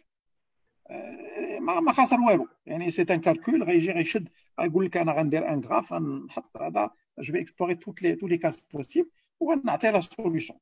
Sauf que explorer tous les cas possibles, peut-être c'est simple quand on est sur un graphe à 2 ou 3 niveaux, mais qui est mouchkil. Quand on se des graphes à des milliers ou des dizaines de milliers de niveaux, c'est impossible. Là, en termes de capacité de calcul, là, en termes de mémoire, là, en termes de temps que ça peut prendre pour le calcul. Donc, on va étape par étape pour un Deep First Search. Bien sûr, on va Deep First Search, peut-être à la fin de la séance. Donc, je ne sais pas, je sais que tout le monde est dit العشرة و20. Allô? Donc, on va 10 minutes, comme ça, on va regarder un exemple de programme. Donc, on va نفرق بين Deep First Search و Breadth First Search. قبيله كنا كنكسبلوريو هذاك l'algorithme qui est deux manières de faire. Soit غنبقى دائما كنكسبلوري le nœud le plus profond dans ma frontière, يعني غنبقى دائما نبدا le nœud le plus profond, ولا غنبدا le nœud qui est le plus proche de l'état où je suis. Ces deux façons de voir qui sont différentes. أنا غنوريها لكم de manière visuelle. هنا إلا كنا في la logique ديال Deep First Search, غنشد من A غنمشي ل B غنمشي ل D وغنمشي ل F وعاد غنرجع ل C وعاد غنرجع ل E أو inversement. إلا كنت في une logique ديال une autre logique qui est le Breadth First Search, غنحاول نexplorer le nœud à chaque fois le nœud le plus proche. Bon, là, on va voir juste l'exercice. Bon, ça, on l'a déjà fait. غندوزو ل B, من B غندوزو ل C, غندوزو ل E. Bon, هنا دزنا من C ل D, دزنا ل E, E حطينا E و F, E لقينا سي لا سوليسيون. غنشوفوا ان اكزامبل هنا في ان ميز عندنا ان بوين A وعندنا ان بوين B وغنشوفوا comment on va l'explorer. كيفاش غنتبعوا avec une logique ديال on va aller en profondeur jusqu'à atteindre la limite وعاد غنرجعوا. دونك غنمشي من A غنبقى طالع هنا عندي ان شوا. دونك عندي يا نمشي لليمين يا نمشي لليسار. دونك جو prendre le choix نمشي على اليسار. Alors là ما غاديش نرجع لليمين غنبقى ماشي على اليسار حتى نوصل لان اوتر شوا لا جي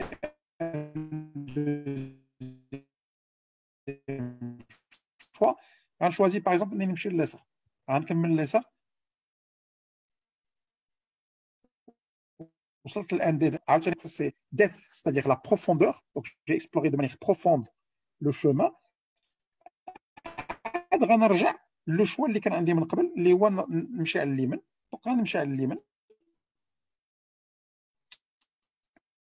ميم chose غنطلع الفوق اكسبلوري وهي ماشيه la même chose ici donc soit je descends soit je pars à droite je pars dans ce cas à droite غنطلع الفوق dead end عاوتاني غنرجع etc.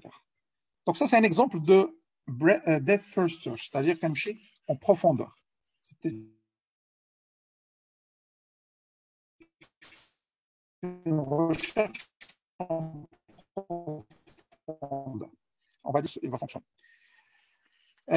C'est un autre exemple de maze. Donc la même chose, on dit la possibilité de faire un depth first search. Sauf que là, elle la solution. Donc j'ai pu trouver la solution rapidement. Maintenant, il y a une logique. Donc, on a depth, il y a profondeur, et la breadth, c'est la largeur. Donc, comment je vais faire la même chose si je fais en largeur. En largeur, on a première state.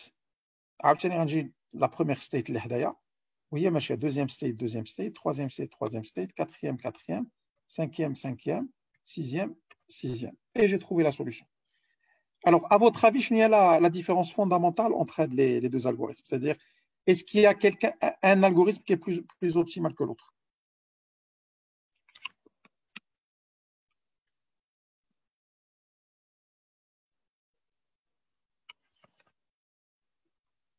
En fait, ça dépend du chemin. Une fois, on peut avoir le premier qui sera optimal, et une autre fois, on peut avoir le deuxième qui sera optimal. Exactement. Donc, il n'y a pas un algorithme qui est plus optimal que l'autre. هنا la différence c'est على حسب الزهر ديالك انت وزهرك يعني الا كان لو شومان بروفون غيوصلك plus rapidement لهذا peut-être l'algorithme va être plus efficace et inversement donc il n'y a pas un algorithme optimal في هذا لو كا ولكن هنا غنشوفوا بحال بان كا دو breadth first search في هذاك لو ميم ميز اللي شفنا قبيله دونك فهمت هنا ما نمشي حتى نتبع كلشي عاد نوصل غندير لي دو كا وهي ماشيه غنبقى نزايد. Et donc, ça va me permettre éventuellement d'explorer. Alors, ce qu'il faut savoir, c'est que dans les deux cas, on va atteindre la destination, sauf que le cas, je vais explorer beaucoup plus de chemins que si j'étais dans un depth first search. Il a le nombre de cases qu'on a exploré ici. Le cas, il est beaucoup plus important. نقدروا نشوفوا قبل ما ندوز للانفورمد سيرش غنشوفوا un premier programme إلا سمحتيو.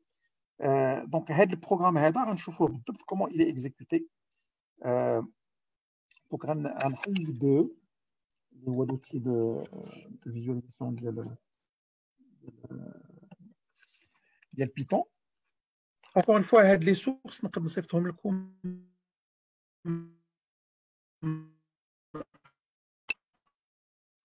alors, je vais. Il y a des gens qui ont installé les. Alors, fichier. Est-ce qu'il y a des gens qui ont l'IDE, qui ont installé Python en parallèle? Oui. Oui. Très bien. Alors, ce que je vais faire, je vais l'exécuter en parallèle. Et il faut le faire idéalement en parallèle. Donc, le code tout de suite. Comme ça, vous pouvez faire ça en parallèle chez vous. Je suis désolé, mais le PC d'Yeli, je suis à Skrill. Donc, c'est pas au mariage, je suis là. Voilà. C'est Full Harvard source 0. Donc, je vais partager avec vous. Alors, le programme, ça c'est le programme Python. Ou le programme, il est associé à les maze. On va voir comment on va les tester. Donc, je vais juste voir. Donc, il ne me permet pas d'envoyer les trois. Donc, c'est comme le fichier le programme. Et je vais vous envoyer les différents fichiers texte qui représentent les labyrinthes. Donc, je pense que vous les avez reçus. Oui, Très bien. oui, monsieur. Donc, là, ce que je vais faire, il est comme l'idée installée. Donc, là, je vais peut-être directement partir sur C. Harvard, source 0. Et je vais ouvrir mon fichier maze.py. Alors, tous les fichiers, les programmes Python, ils ont l'extension .py. Pas le TXT ou la doc, etc. Ou même l'extension PY. Alors, je ne vais pas expliquer le détail du programme, mais je voulais vous montrer juste quelques éléments. Comment on arrive à programmer l'algorithme qui fait programmer sous forme de. Alors, import 6, c'est juste on importe la librairie système qui nous permet de faire un certain nombre de choses de base. Ok. Donc, là, on définit. Monsieur, oui. merci de partager. Ah oui, pardon, c'est joli. Donc, effectivement, on va partager tout de suite. Partager l'écran. Voilà.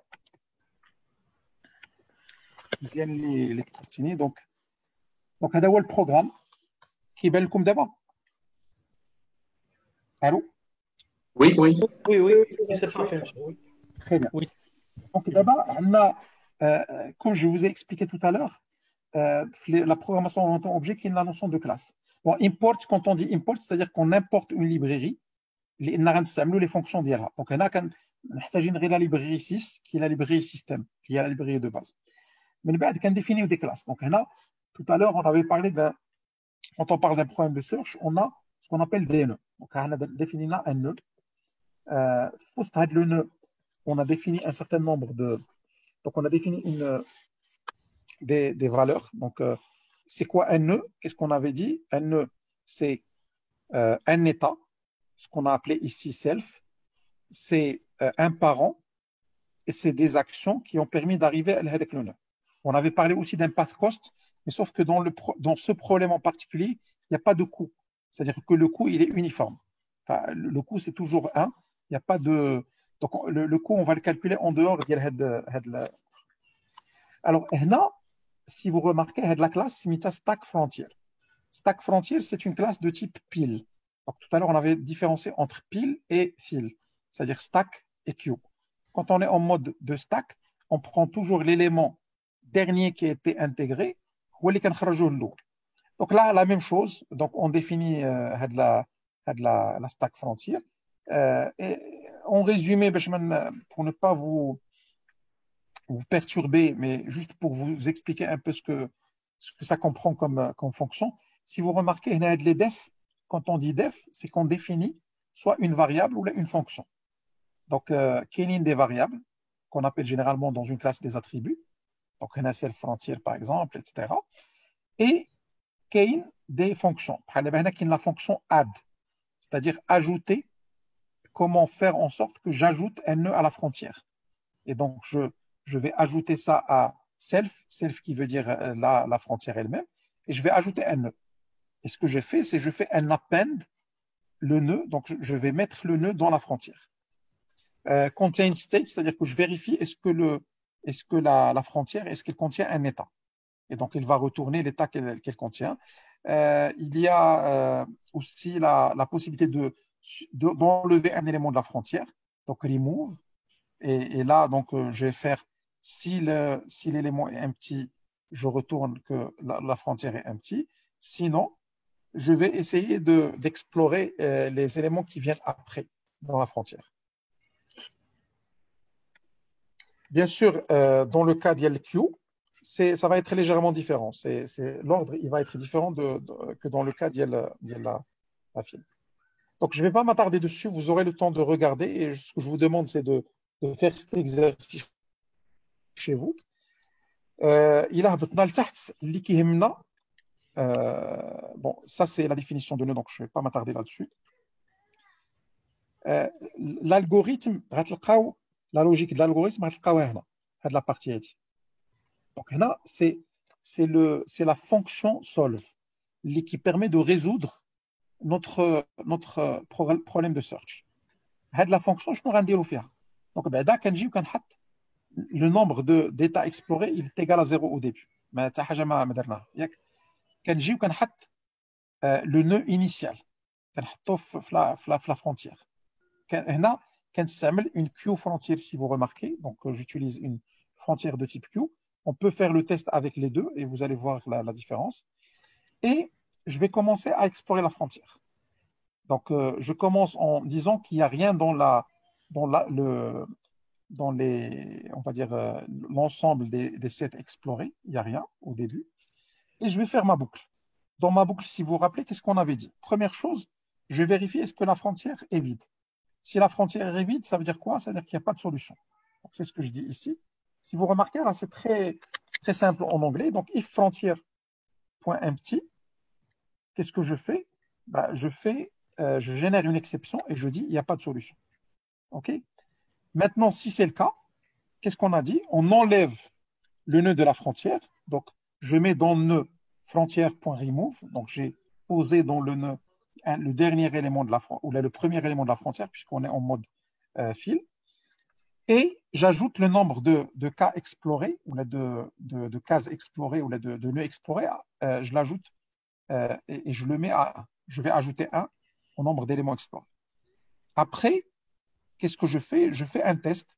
Si je suis dans l'état final, c'est-à-dire si je réalise l'objectif final, donc self.goal, qu'est-ce que je fais? Alors, dans ce cas, je considère que j'ai résolu le problème. Donc, si je suis déjà dans l'état goal. Sinon, qu'est-ce que je fais? Je vais dans ce cas. Alors, ce qu'on fait d'ailleurs quand on arrive à l'état final, c'est qu'on va essayer de calculer un certain nombre de choses. Donc, on fait un certain nombre de calculs pour, d'une certaine manière, en résumé, calculer quel est le coût, quel est le nombre d'actions, etc., pour arriver jusque-là. Bien sûr, je vais par la suite faire l'action qui va permettre à chaque fois d'explorer le deuxième élément ou les prochains éléments de la frontière. Bon, à la fin, là, je vais juste afficher ça sous forme d'image. Et donc, je vais afficher l'ensemble des éléments explorés avec la solution. Donc, voilà à quoi ressemble ce programme. Donc, disons que l'exécution, elle se fait en bas. Je ne sais pas si...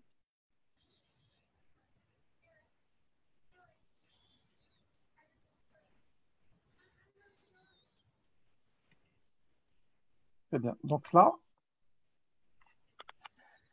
à la fin, donc je vais explorer et je vais terminer par printer les différents éléments donc, de ma solution et par faire le dessin de la solution.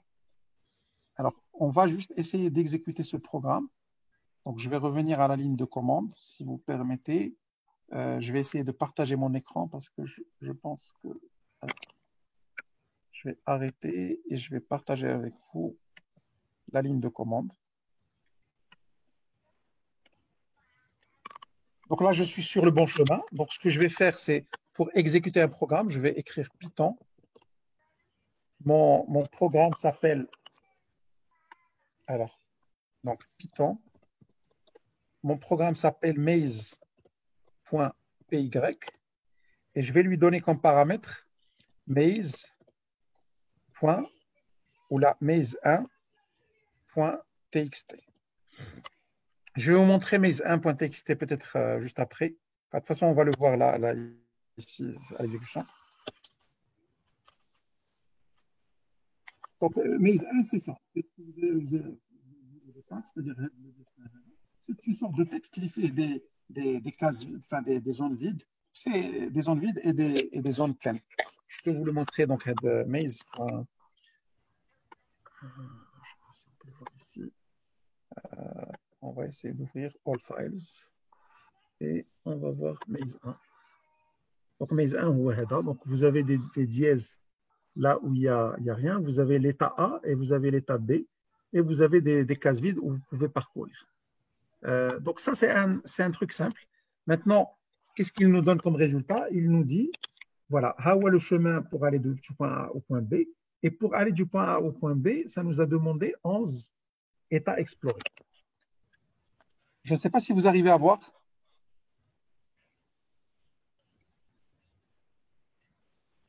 Oui. OK, bah, je fais le même exercice avec un maze un peu plus compliqué. Donc là, pardon, euh, je vais refaire l'exécution.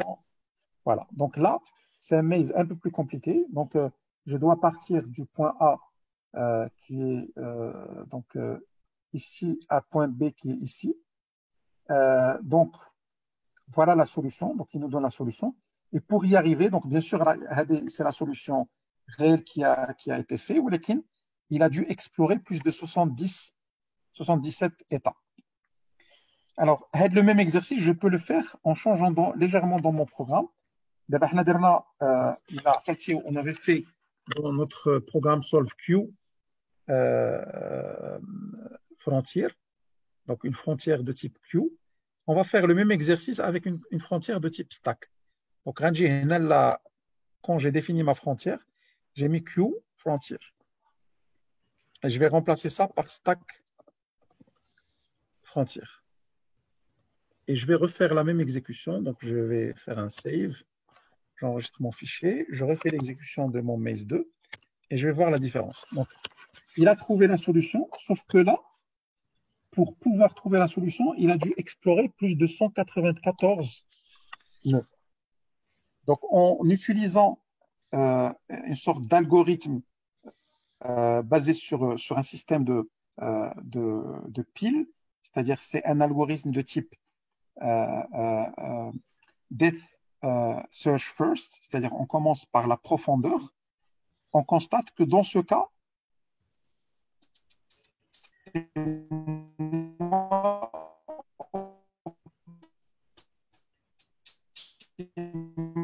que d'utiliser il nous donne les résultats. Alors, ce qui est intéressant aussi, c'est qu'il va nous générer une image. L'image, elle va nous permettre de voir de manière concrète comment l'exploration s'est faite. Je vais essayer de partager avec vous cette image. Il y a que Maïs.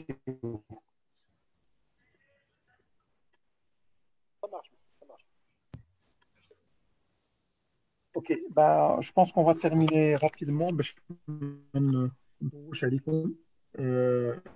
vais juste vous montrer l'image, à quoi elle ressemble. Donc, l'image,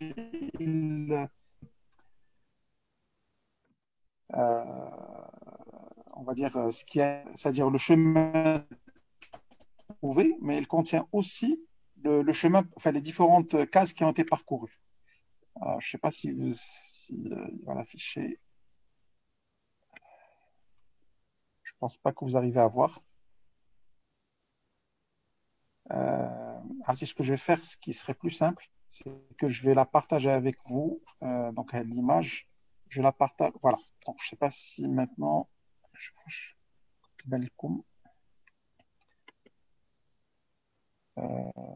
Voilà. Donc, alors là, il nous donne que le chemin. Maintenant, on change un petit élément dans notre programme. Il va pouvoir nous donner tous les chemins parcourus. Donc, le programme d'Yana.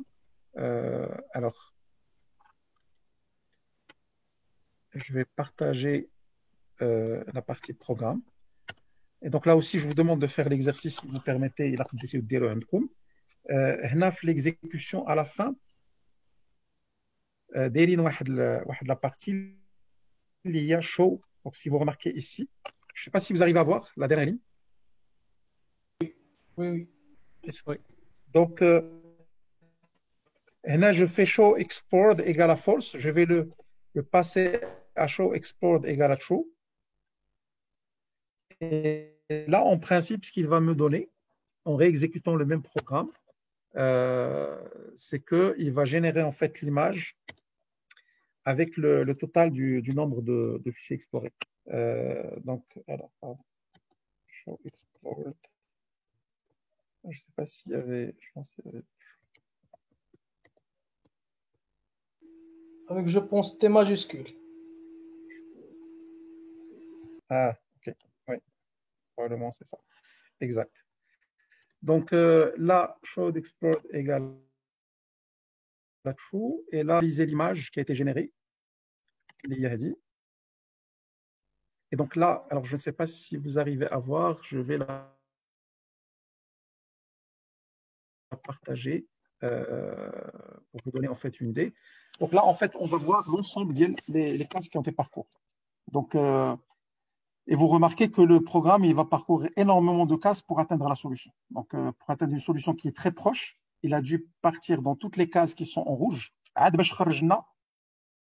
chemin final qui était beaucoup plus proche. Alors, je vais terminer par ça. Comme j'ai dit, essayez de tester les programmes à votre niveau. Ce que je vais vous rapidement, par quoi je voulais terminer, qu'est-ce que vous pensez déjà de ces programmes? C'est-à-dire, deux programmes, bref,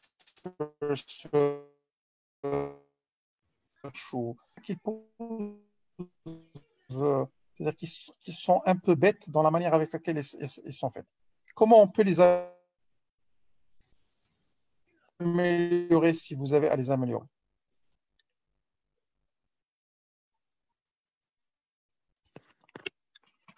Et d'ajouter d'autres tests pour qu'ils ne puissent pas explorer toutes les cases. Alors, comment on peut, c'est-à-dire, là, en tant qu'être humain, أنا دابا وصلت لهاد l'étape هذه par exemple, إلا كنت شوية لوجيك مع راسي غنمشي على اليمين ما نمشيش على اليسار ياك دابا بحال دابا في هاد اسكو vous voyez l'écran دابا ديال لا بريزونطاسيون. Oui, oui. Donc انا دابا بحال دابا في هاد لا كاز actuelle عندي la possibilité de tourner à droite et de tourner à gauche ياك. Logiquement إلا كنت كنفكر juste comme un être humain غنقول la case à droite ou le chemin à droite il va me rapprocher plus ديال le point à destination ياك. Donc je serais peut-être plus tenté de manière juste intuitive à dire من الأحسن نمشي على اليمين على أنني نمشي على اليسار. Ça c'est une façon d'améliorer les programmes de search qui est une façon basée sur ce qu'on appelle une heuristique de base, liée à une heuristique de proximité. Bien sûr, l'heuristique, c'est une valeur qui ne va pas nous dire est-ce qu'on est proche ou on n'est pas proche. Il va juste essayer de prendre en considération un élément, notamment un élément visuel, pour dire cette jihadi, elle est plus proche que l'autre côté pour atteindre le but. Maintenant, ça peut aussi induire en erreur. On le sait très bien, des fois, en se basant sur les éléments visuels, on peut aussi se tromper. On va voir ça en parlant justement de la logique de ce qu'on appelle du greedy best first search. Alors là, qu'est-ce qu'il va essayer de faire? C'est qu'il va essayer d'explorer the closest node to the goal, estimated by heuristic function. Donc c'est une fonction heuristique qui va permettre d'approcher la proximité du chemin. Donc l'exemple de l'heuristique, c'est ce qu'on appelle la distance de Manhattan. La distance de Manhattan, c'est donc quand on est dans un mais, c'est la somme le nombre de cases qu'on va parcourir horizontalement et verticalement. Mais avec le point jusqu'au point de la destination. Bien sûr, elle ne prend pas en compte les passages bloqués ou la non bloqués. Elle va juste prendre en compte une sorte de distance approximative qui s'appelle la distance de Manhattan. Et donc, je vais revenir à mes cases. La distance, je la calcule partout. Donc, la distance elle est de 12, c'est-à-dire que là, je vais parcourir 7, puis je vais parcourir 5 pour arriver à ma destination. Et donc, on va voir qu'est-ce qui va se passer. Donc, au sein de toute marche, et là, ce que je vais faire, je vais dire, je vais parcourir le chemin qui est le plus proche de la destination. Donc, je pars sur 11. Et là, j'ai les deux chemins qui sont proches, donc je vais choisir un. Donc, par hasard, je choisis le mauvais, je reviens. Et là, j'ai un 6 et j'ai un 8, et donc je vais explorer le 6. Et là, j'ai un 4 et un 6, je vais explorer le 4. Malheureusement, même si dans la théorie c'est proche, mais dans la réalité ça ne passe pas. Puis je réexplore le 6 et j'atteins ma destination. Donc voilà ce qu'on appelle le greedy best first search. Bon, là ça marche. C'est-à-dire, il a fait le cas la solution dans d'autres cas, ça ne va pas marcher. On peut voir un exemple. Ouais, l'exemple là. Donc là, j'ai le choix entre 11 et 13. Et donc, ça allait le 11. Et en partant sur 11, je vais parcourir beaucoup plus de cases qu'en partant sur 13 parce que je vais pouvoir arriver beaucoup plus rapidement à ma destination. Donc, ça, c'est la limite du Greedy Best First Search, le GBF Search. Et là, on va introduire une deuxième amélioration à l'algorithme qu'on appelle les algorithmes de type A étoile ou la A-star. Alors, A-star, qu'est-ce qu'elle ajoute? Elle ajoute à la fonction heuristique de calcul de distance jusqu'à la fin une fonction réelle qui permet d'estimer le coût pour atteindre le nœud où on se trouve. Donc, je vais essayer de l'expliquer rapidement. Et là, ce qu'on va faire, c'est qu'à chaque moment, on va calculer la somme de la fonction heuristique plus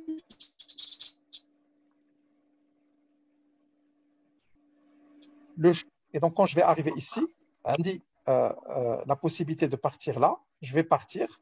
Sauf qu'à un certain moment, on va à l'étape, le coût qui calcule le chemin qui a été parcouru, il est de 19. Et quand je passe en bas, ce coût, il va passer à 21. Et donc, je vais revenir vers l'autre chemin parce que je vais trouver que ce chemin, il est moins coûteux. Voilà. Et donc, je continue sur l'autre chemin. Donc, ça, c'est une amélioration, on va dire, le Greedy Best First Search. Voilà. Donc, ça, c'est juste pour vous dire, un truc pas très intelligent, on va dire. On a essayé d'explorer de manière algorithmique, mathématique. Et à un certain moment, on s'est rendu compte qu'il y a la logique. Et on a commencé de voir comment le cerveau humain essaie de réfléchir. Et on s'est dit, ben tiens, une heuristique, on chauffe, bien sûr, l'être humain, une solution parfaite à ce problème. C'est-à-dire que quand vous essayez de résoudre un labyrinthe, une solution parfaite où là, avec de l'intuition, je vais trouver le bon chemin. Dans beaucoup de cas, ça va demander d'essayer des chemins, puis de revenir en arrière. Et c'est comme ça que fait aussi un algorithme, et c'est comme ça que fait notamment un algorithme. Bon, donc voilà, ça c'était la partie search. Bon, il y a une deuxième partie, il y a la partie search, mais je ne pense pas qu'on aura le temps de la faire tout de suite. Je pense qu'il est déjà un peu tard. Ce que je vous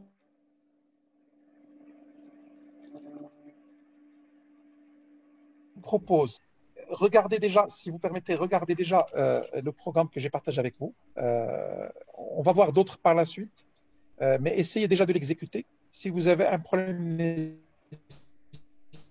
pas à revenir vers moi. Regardez aussi les programmes qui existent dans le site python.org. Ça vous permettra un peu de vous familiariser avec le langage Python, comprendre comment ça fonctionne, etc. Alors, ce qu'on va essayer de faire, c'est la prochaine séance. On va essayer de compléter cette partie search en parlant de adversarial search, c'est-à-dire une logique de search avec deux adversaires. Et on va prendre l'exemple des jeux de type tic-tac-toe pour comprendre comment on peut explorer des cas tout en ayant un adversaire en face. Et donc, il peut y avoir plusieurs possibilités. Et là, on va rentrer dans le vrai cas des jeux, parce que dans les jeux, dans la plupart des cas, l'ordinateur, il va jouer contre un individu qui va avoir un certain nombre de réflexes, etc. Et donc, il va devoir se baser sur ça pour explorer le meilleur chemin et la meilleure solution. Donc, on va voir des exemples. Et on va aussi commencer la partie knowledge, donc la partie connaissance, où on va essayer de rentrer un peu plus dans le détail, de comment la machine apprend et comment, à partir d'une base de connaissances, comment elle peut construire de nouvelles connaissances. Donc, je ne sais pas s'il y a des questions. On va terminer avec une séance, si vous permettez, de 5 minutes ou là, à la حساب le nombre de questions pour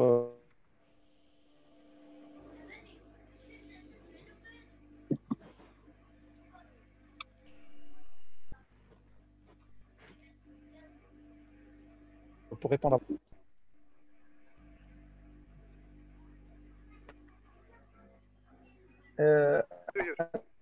Alors, il y a quelqu'un qui a posé la question où trouver le lien pour le programme. Vous parlez bien le programme Python ou là autre chose? Je peux partager avec vous j'ai déjà fait.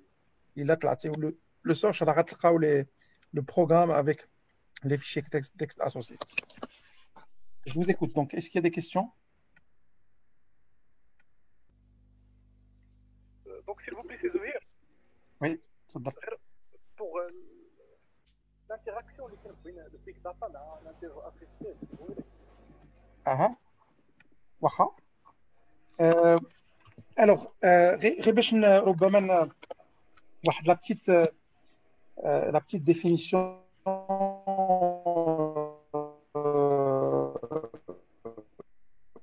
qui n'engage que moi, pour savoir que les notions de très flou. Enfin, quand je dis très flou, c'est-à-dire il y a bien sûr une définition, c'est très marketing comme terme. D'ailleurs, c'est la même chose qui s'applique aussi à l'intelligence artificielle, etc. Maintenant, je vais vous expliquer ma compréhension. Le big data, d'abord, c'est un domaine qui couvre le traitement de données massives. Généralement, on parle dans le big data de 3V ou de 5V, mais juste pour expliquer rapidement, qu'il y a la notion de variété, la notion de qui sont très importantes, très variées et qui s'enrichissent de manière très rapide. Et ça se fait de manière plus ou moins statique, c'est-à-dire qu'on n'est pas dans le feu de l'action. Alors typiquement, c'est quoi? C'est la base d'information d'une entreprise où on un certain nombre de ça peut être par exemple du profiling client, il a compte le marketing. Ça peut être des données par exemple de production je peux sortir par exemple des informations sur la probabilité qu'une pièce qui a été produite soit défectueuse ou pas.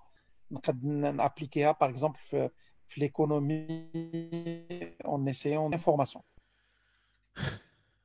L'intelligence artificielle, elle va aller plus loin. Donc, l'intelligence artificielle, elle va transformer la donnée en information, l'information en connaissance, la connaissance en savoir et le savoir potentiellement en action. Donc, dans l'intelligence artificielle, on est dans une logique proactive. Donc, à la fin, on va terminer par des actions. Donc, toujours, si je reviens à l'exemple du marketing, quand je suis en mode intelligence artificielle, je vais utiliser en temps réel les données des clients pour essayer de les servir mieux. Donc, je vais personnaliser les parcours, je vais faire du profiling très poussé en se basant sur la donnée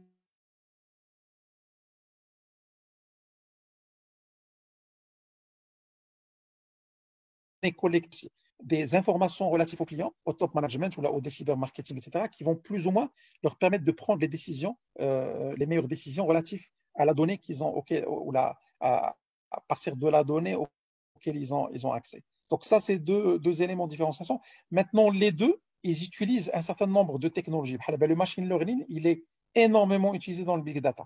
En fait, l'analyse de données, c'est beaucoup de machine learning. Parce que dans beaucoup de cas, quand on analyse les données, je ne de la classification. Des données clients, je les profils que j'ai. Je veux sortir des profils séparés des clients. Ça, c'est du machine learning. C'est du machine learning et c'est typiquement un problème de machine learning. Donc, les technologies d'intelligence artificielle, ils sont. Je ne sais pas si ça répond à la question.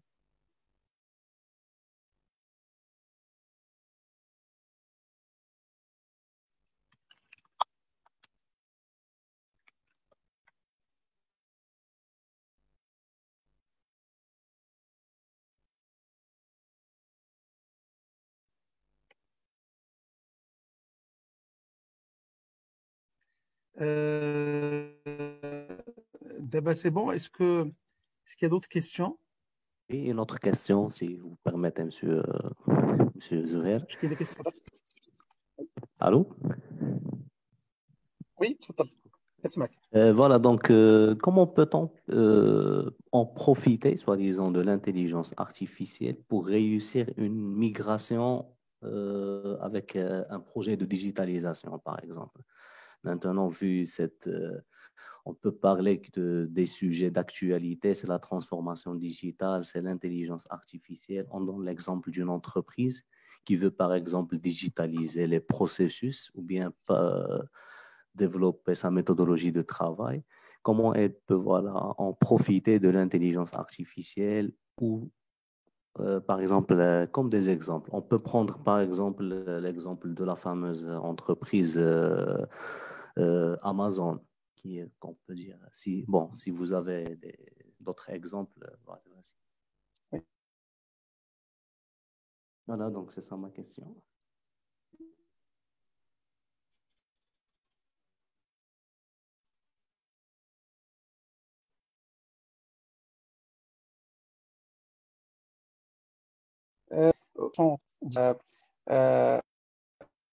On va peut-être y revenir lors de la prochaine séance.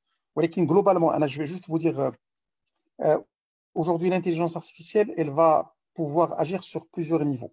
D'ailleurs, de la même façon que la transformation digitale dans l'absolu. C'est-à-dire qu'il y a le premier niveau qui est la relation client, c'est-à-dire qu'il y a un niveau marketing qui concerne le customer experience, l'expérience consommateur ou l'expérience utilisateur. Et là, en fait, l'idée, c'est que l'intelligence artificielle peut apporter énormément de choses. Ça peut apporter de la personnalisation, ça peut apporter des moteurs de recommandation. Donc, les sites e-commerce, d'ailleurs, tu as pris l'exemple d'Amazon. Tous les sites e-commerce qui sont navigués au film, voilà, ils sont à fond pour personnaliser votre parcours. Et quand tu achètes un produit, on te propose des produits, c'est des algorithmes d'intelligence artificielle qui permettent de savoir quel est ton profil et comment on peut te proposer des produits que tu vas avoir beaucoup de probabilité à acheter. Donc, c'est le premier point. Le deuxième point, c'est relatif aussi à tout ce qui est personnalisation avancée. Donc là aussi, le parcours du client, il peut être complètement adapté en fonction du client et en fonction de son profil et son besoin. Le troisième cas d'utilisation dans ce contexte, c'est aussi ce qu'on appelle les chatbots, c'est-à-dire les agents conversationnels intelligents. Donc, je veux faire du service client. Quand le client, il un agent humain qui va répondre à ses questions, un centre d'appel ou un live chat ou un centre de relations client, ce que je vais faire, c'est que je vais mettre un programme qui va permettre de répondre de manière automatique les requêtes les plus communes des clients. Et là aussi, c'est des algorithmes d'intelligence artificielle qui permettent de faire ça. Donc, en résumé, c'est un premier champ d'application. Quel est un deuxième champ d'application? C'est tout ce qui est automatisation et optimisation interne. Quand je donne les process, ou quand je fais, est-ce qu'il y a des process qui peuvent être automatisés? Donc, il y a des process qui peuvent être automatisés. Répondre à un mail. Un mail, dans un certain nombre de cas, il peut appartenir à une demande particulière. Un mail, une assurance. Généralement, c'est pour déclarer un accident, c'est pour enquérir sur un accident existant, c'est pour faire une déclaration maladie, etc., etc. Donc, le mail, automatisé, un mail, il fait qu'est-ce qu'il y a derrière et j'essaie de répondre de manière plus concrète avec la demande de la personne.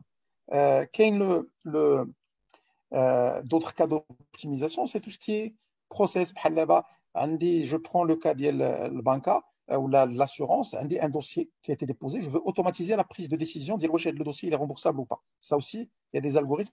Et ça, c'est des choses sur lesquelles on a travaillé. C'est-à-dire c'est des choses concrètes qui sont actuellement. C'est-à-dire, je vais prendre un dossier de maladie, je vais le scorer. Est-ce que c'est un dossier remboursable ou non remboursable? En fonction, pas uniquement du nombre de pièces qui ont été mais en fonction aussi d'un historique qui va me permettre de savoir c'est un dossier qui rentre dans la classe des dossiers remboursables ou pas. وهلم جرى c'est-à-dire هذا الشيء راه يقدر يتابليكا بزاف ديال الحاجات اللي نقدروا اوبتيميزيهم او اوتوماتيزيهم. وهذه c'est une tendance, c'est ce qu'on appelle, c'est une sous-discipline d'intelligence artificielle qui s'appelle le RPA, le Robotic Process Automation, qui permet justement d'automatiser, de robotiser des process. Qui est un troisième cas d'application, tout ce qui est relatif à la détection de fraude, au revenu assurance,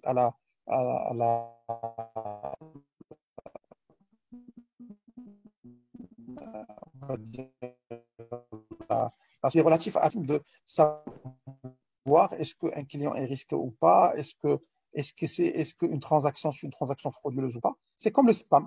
Le spam, de détecter aucun goulot, c'est du spam ou c'est pas du spam. On peut considérer que telle transaction est plutôt frauduleuse ou là non frauduleuse. Donc, c'est un troisième champ d'application de l'intelligence artificielle.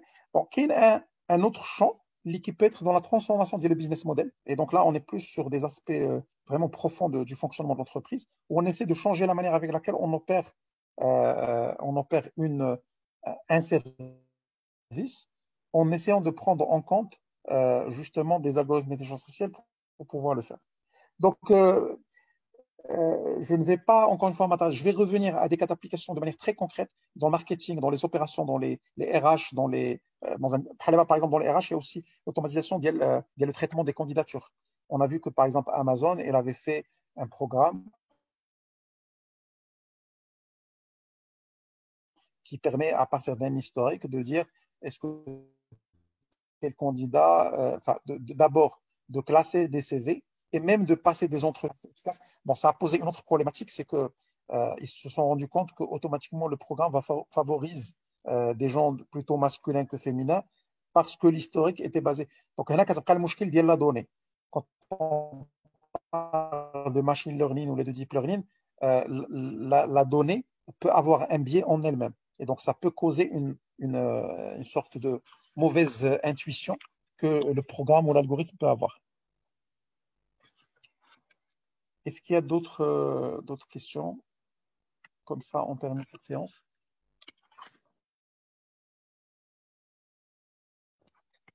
Alors, il y a une question par rapport à la prochaine séance. La prochaine séance, donc ça va être, Inch'Allah, jeudi prochain.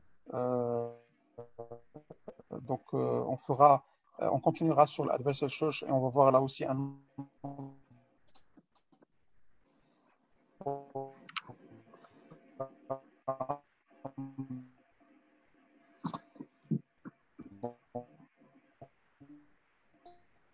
pour knowledge. Question?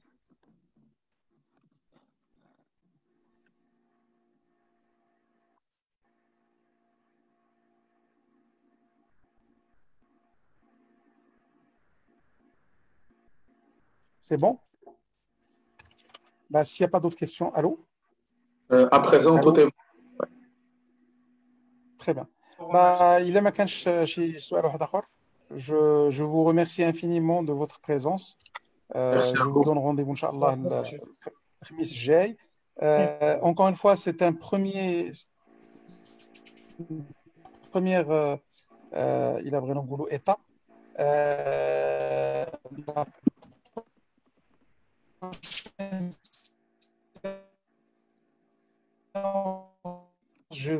alors, Andrew Ng, pour l'histoire, c'est le gars qui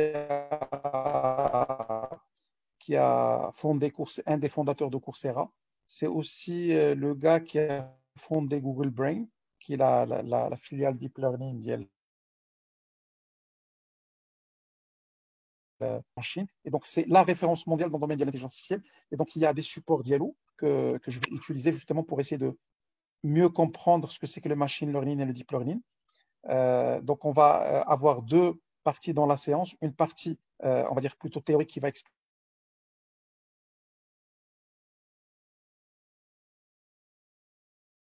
un peu dans la partie. Alors, Andrew Ng, by the way, c'est un prof Stanford. Et donc, ce même cours, donc les supports, c'est des cours aussi de Stanford. Donc, je vais essayer aussi de les partager avec vous. Et je vais par la même occasion partager donc, le support de la première présentation. Voilà, هذا هو le programme ديال السيمانه الجايه. Des points vous voulez qu'on aborde la prochaine?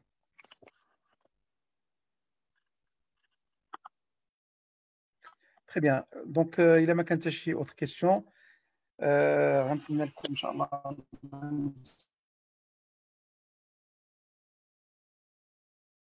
مساكم بخير، رمضان مبارك.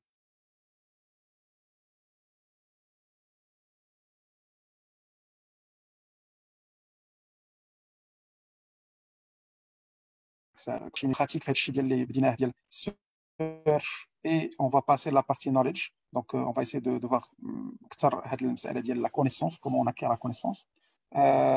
Et voilà, donc s'il y a des questions, n'hésitez pas à les poser sur la page. ربما المره الجايه ان شاء الله نديروا peut-être une interaction aussi sur la page. Ça peut être aussi utile d'avoir des questions en dehors des gens qui sont sur le header. Et donc, en même temps, je vais partager avec vous le support de présentation. Il y a la première présentation, la partie code source, comme j'ai dit, et le support aussi de la présentation de l'Andrew Ng. Voilà, donc là, il faut ou là, il